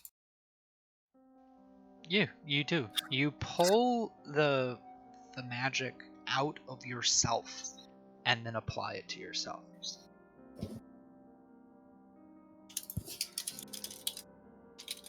Like pulling from a battery internal to you, stored in the mark, rather than pulling it just out of the electricity in the air. Weird. And that's the first time I'd ever, like, self-caused the source of my own magic. Yep. Weird. I guess it's not the first time. It's sort of what happens when you use your portent. When you use Mystra's mark, it originates from that place. But Okay. you've never cast a spell from that. So I would feel then that, like, I know Mystra is responsible for the weave, but it's more like Mystra herself allowing me to do this rather than the weave that everybody has access to. Correct. Okay. And then with Tongues, I would just say, is anyone here? No response.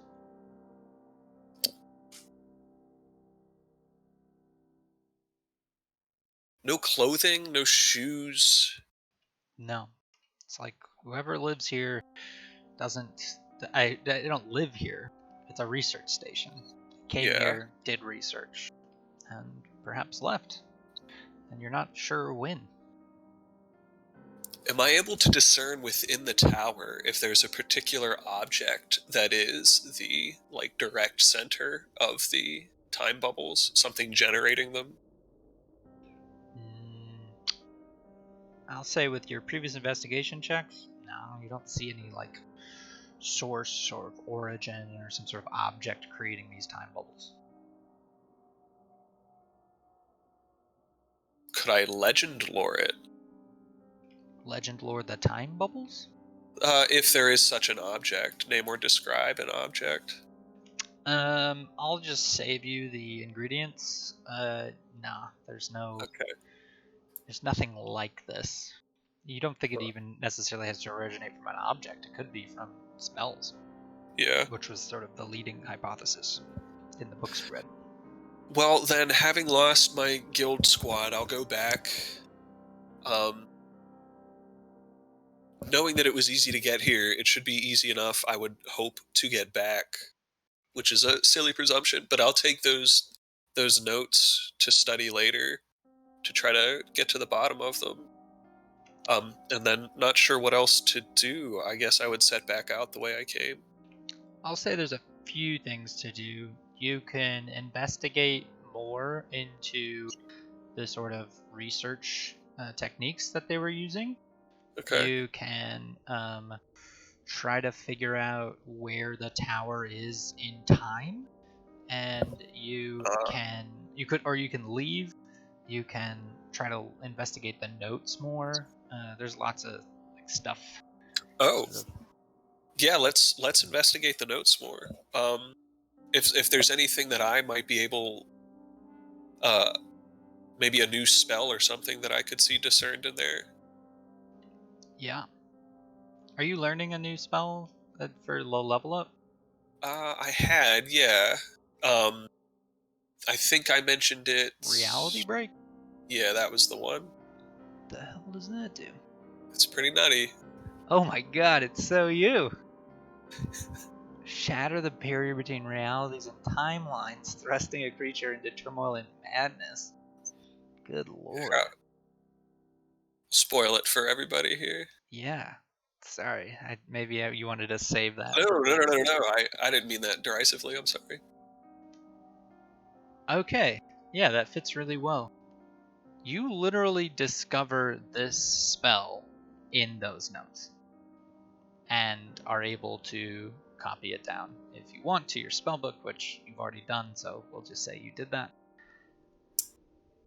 Furthermore, you notice the instructions on how to cast the spell that says cannot be done in the weave to reverse the time on the apple.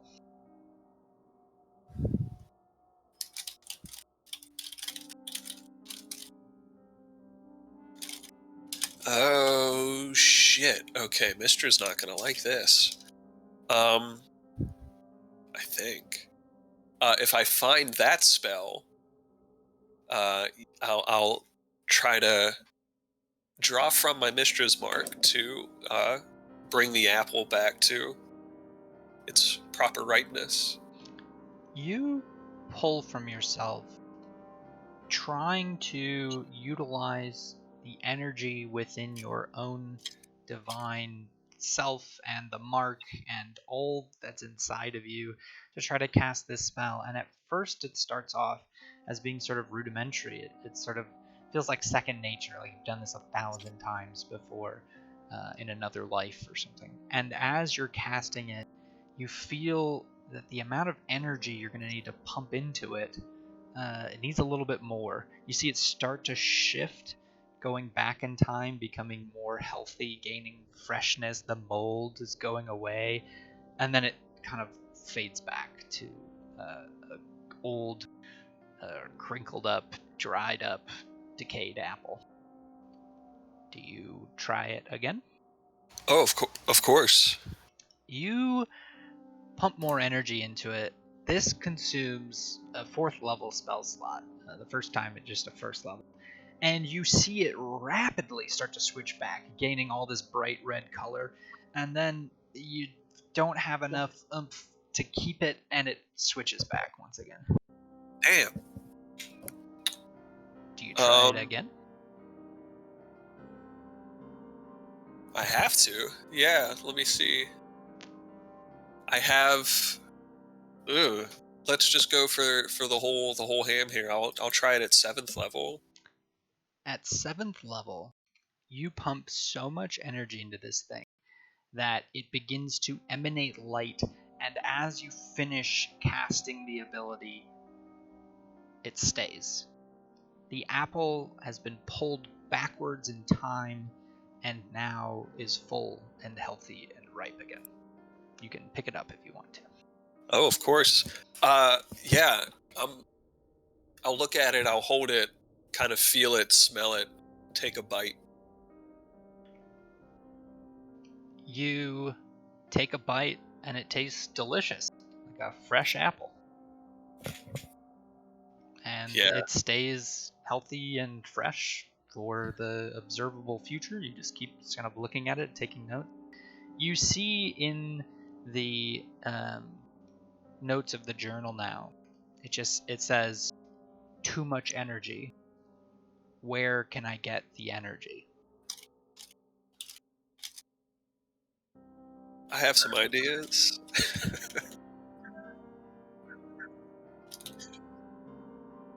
And what are your ideas? Well, of course, I wasn't there, but I seem to recall Marin pumping all of his end of the day spell energy into a giant Mythalar in the guild. And you see written at the bottom of the page in Elvish script, Marin's Mythalar. Unbelievable.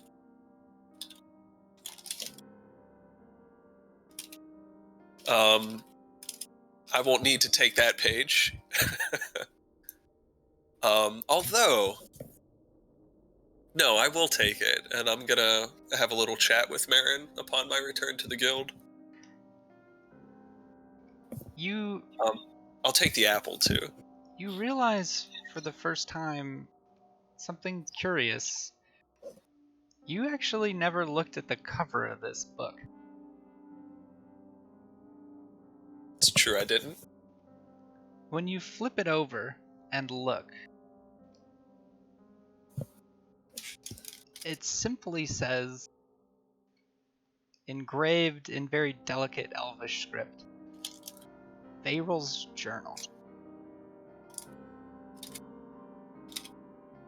You telling me I didn't recognize my own handwriting? That's crazy. It's not my grimoire, or is it my grimoire? You compare the handwriting, and it seems like the handwriting of somebody much more manic, much more rushed, perhaps much older, and yet it's pretty close to your own.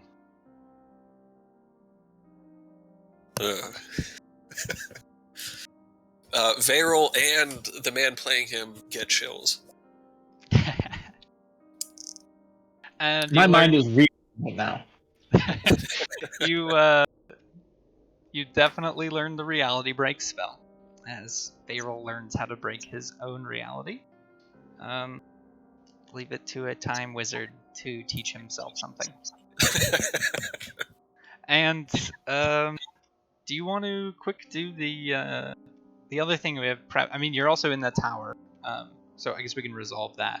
But we're running I don't know, kind of low on time, so I wanted to do eventually the staff thing. Yeah, and I think it makes sense too, given that, well, yeah, it loosely makes sense. Given that I just took a dead apple and brought it back to life, Varel's mind would wander then again to the Staff of Necromancy, one of the ones we have left. And for that, we'll cast a legend lore and see where we have to go. Yeah. Okay. You cast legend lore on Thorgis's obsidian staff of necromancy. You recall all of the descriptions. You've done some research. The nice thing about this staff is that it's well documented. Thorgis is well known to have been a wizard that spent a great deal of his prolonged existence as a wizard who could stop himself from aging, living among elves in the city of Mithranor.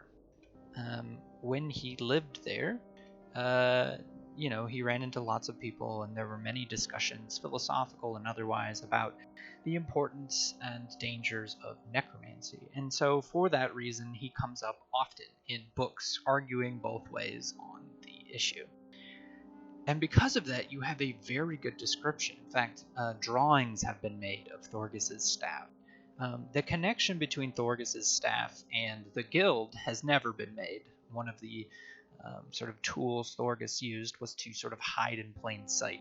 If the staff was well known by everybody, there's no way it could be an important key to keeping something locked away deep in the bowels of some faraway temple. So that was his approach to the issue of keeping the staff safe and secret, and he lived for a very long time holding it, so you could sort of deduce all of that. But there's a lot more to the staff now, a long story unfolding, and as you sort of cast this spell, losing yourself in the incense burning in the air and seeing this story unfold, you experience quite a story. First, you see the staff being used by Thorgis, who's a human man with a shortly trimmed, not super short, but a trimmed beard, not as sort of long and windy as most wizards. Let's see, I have some art for it somewhere.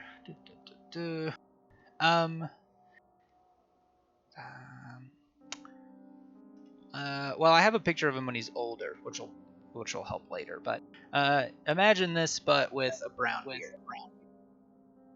So this is him. This is the older version of him, but this is not what you see at first. First, you see him like this, and you see him casting the spell that eventually closes the portal, and him leaving the guild like the rest of them. This is a very common thing. You've seen this happen from multiple perspectives at this point.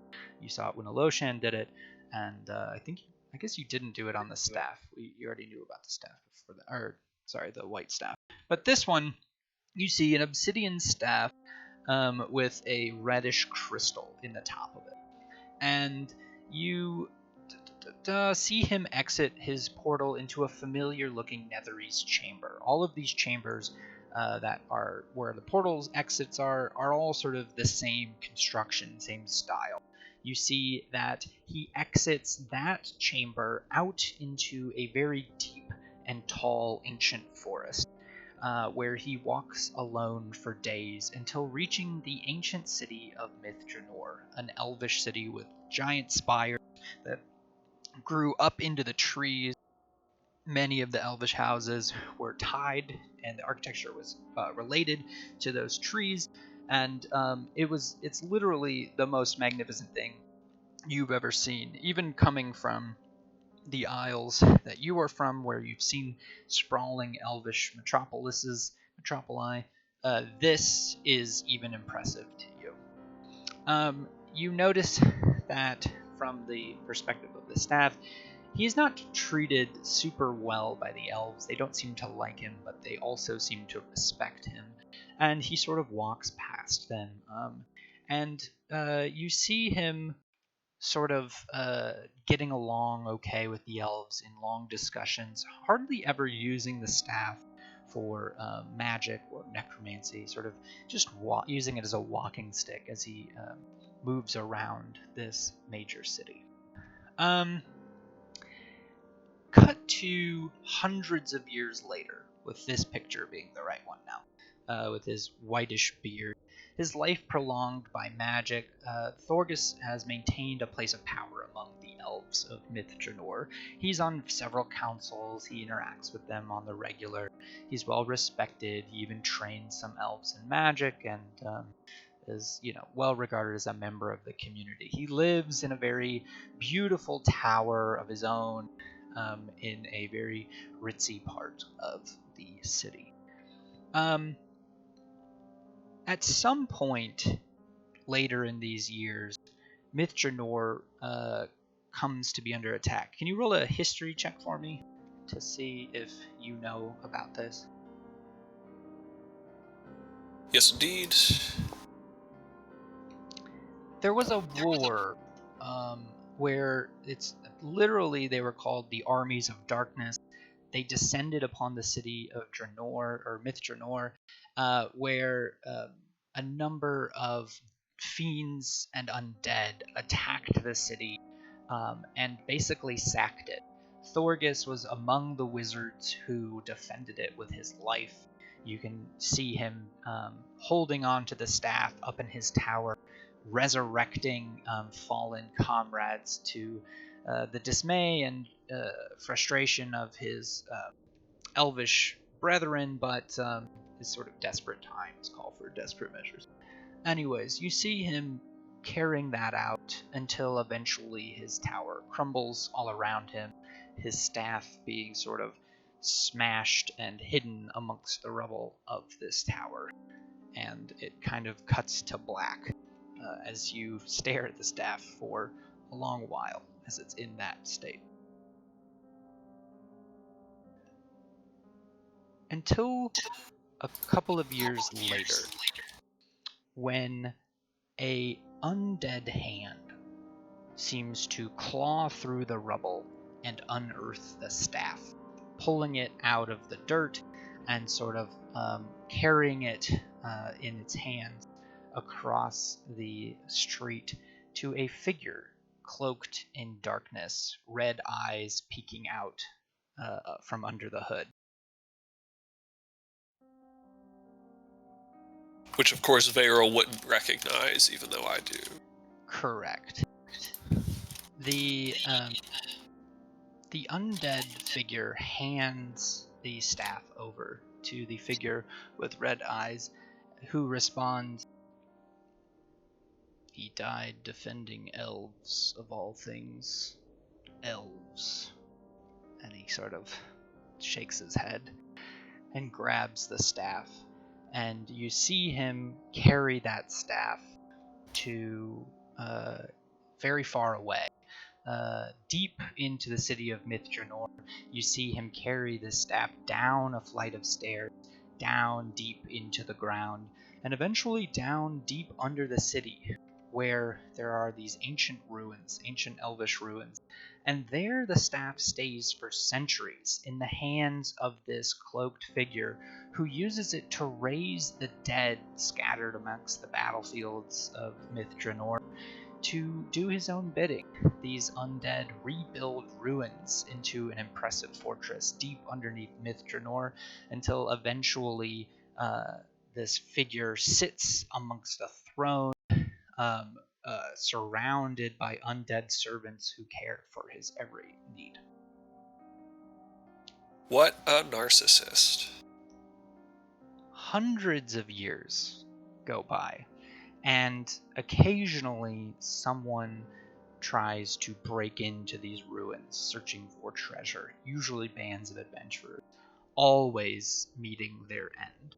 And eventually this place develops a bit of a reputation, such that one time 16 arch-wizards from Thay approach, all wearing their very beautiful red robes, all masters of various schools of wizardry, and all of them approach this massive underground fortress, trying to fight their way to its center.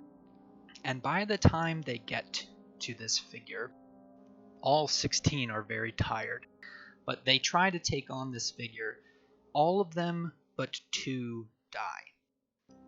The 2 who live is well, let's see. Roll a history check for me.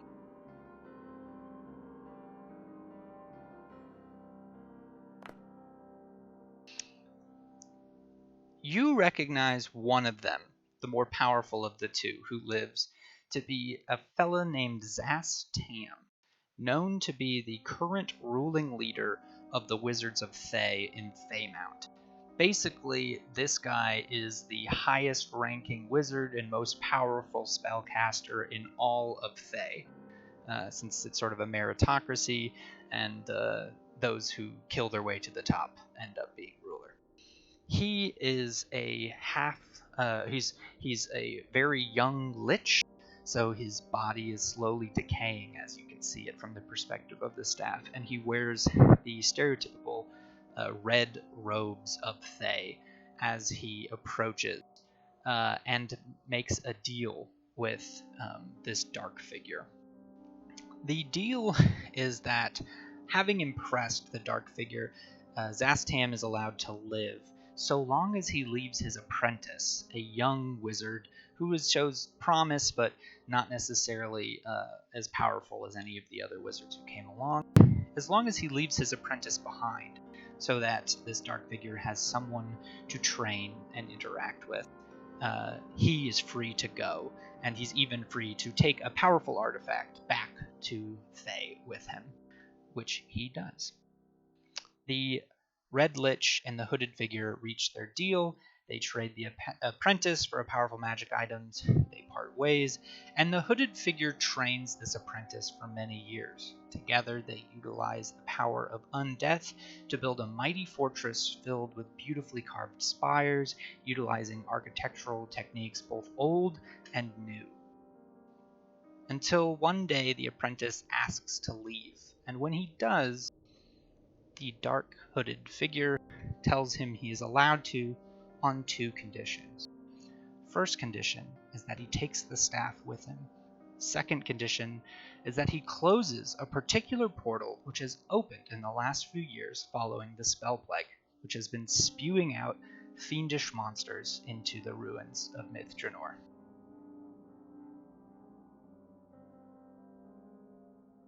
The young wizard, knowing that without the staff, the power over the undead that the current dark figure holds will eventually turn, and all of the undead will turn feral, basically being mindless beasts unable to be controlled.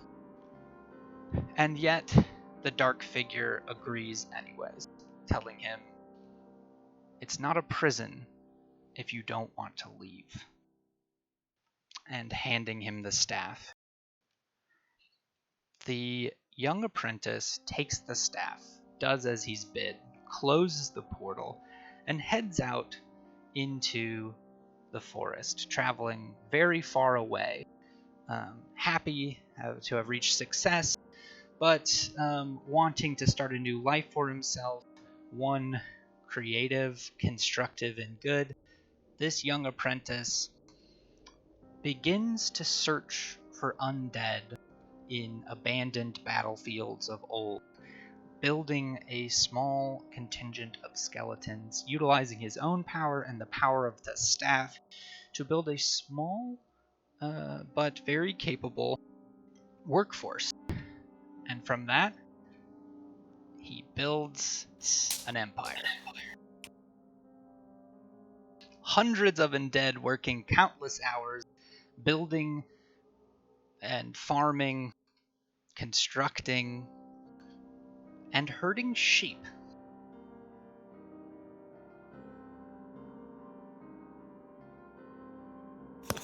Lol. And Beryl knows exactly where the staff is. The staff is in the hands of a young wizard who has a entrepreneurial, I don't know, spirit to him, living out in the Wheeldath in a fortress constructed using architectural techniques of old, but using the labor of powerful undead minions.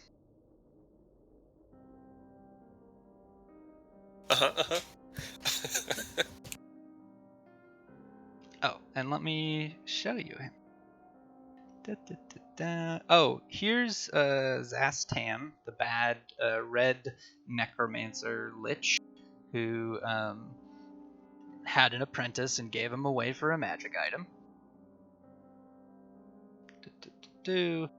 And here is the young wizard using the very same staff amidst the Wheeldath forest, resurrecting a corpse he recently found in a unmarked grave.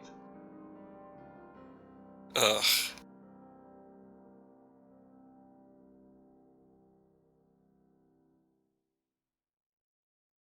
That's such blasphemy. Ugh. Varel, of Any course, questions? Varel, of course, is unmoved, but I feel so unclean right now.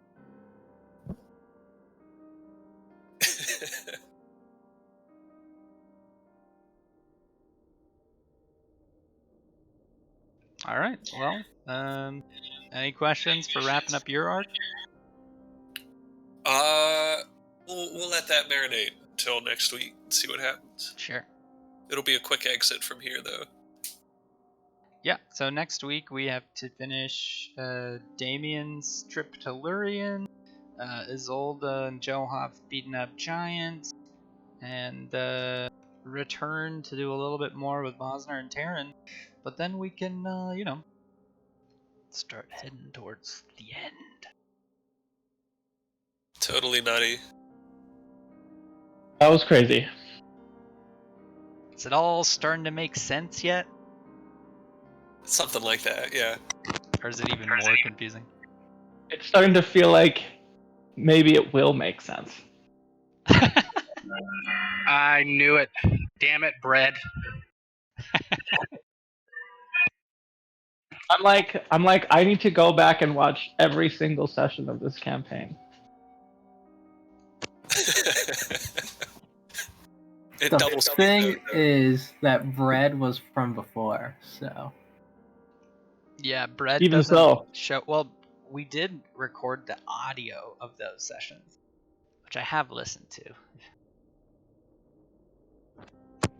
Just a plucky little bastard. Yeah, the funny thing is I didn't actually describe Bread at all in that session. Nobody asked what he looked like. We were all pretty new to D&D, so there was not really we're all pretty bad. DM included. It was, oh my god. I knew it. It's a good thing we didn't storm a castle, because I think, Taryn, we would not have made it. Yeah, I was interested to see if you guys would be. You tend to be the more even keel folk. I wasn't super worried you would try to attack, but Yeah, with 24 crossbows, and no divine caster. yeah.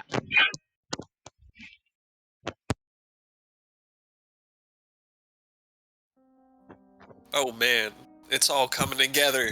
This is crazy. Right. Well.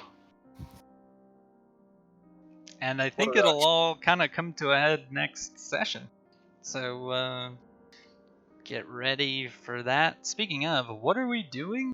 When are we meeting next? Is it next week? Does that work for people? It's a kind of a weekend following a holiday, but that can be both good and bad. I'm staying in town for the holiday and everything, so it won't really matter. Okay, Stan's in. I believe I'm free too. Dylan's in. Laurel and I will both be free. Cool. I should also be free. All right. And I think our company will have left by then.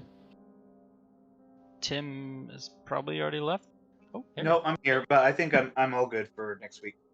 Nice. All right, cool. Lit. Then next week we will figure out what the fuck all of this was for, and you can tell me whether all of this crazy shit actually meant something meaningful. Next week isn't like do you intend it to be like the final session? Oh, one? no. Okay. It's just where I can finally show, like, I don't know. It's all been leading up to this point. This is the season premiere of the final season. Yeah, got this you. is, or it's like the final episode of the penultimate season. Nice. So I'm putting us still in chapter 3, but once this sort of finale goes down, then we'll begin chapter 4. Cool. Yeah, the threads are definitely there. This is awesome. Huh. I have chills. That was intense. Awesome session. Super cool. Yeah, it was all RP. We literally didn't do anything except for roll dice, and Dylan killed his whole group. Now they wandered off. Let's be clear. Yeah. Listen, you wizard shamed that guy to death. A wizard who loses his spellbook is like a fighter losing his sword. Like, what are you doing, man? So, I don't know. Well, he's dead, so nothing. Well, He's tied your shit now. he's in the wrong business.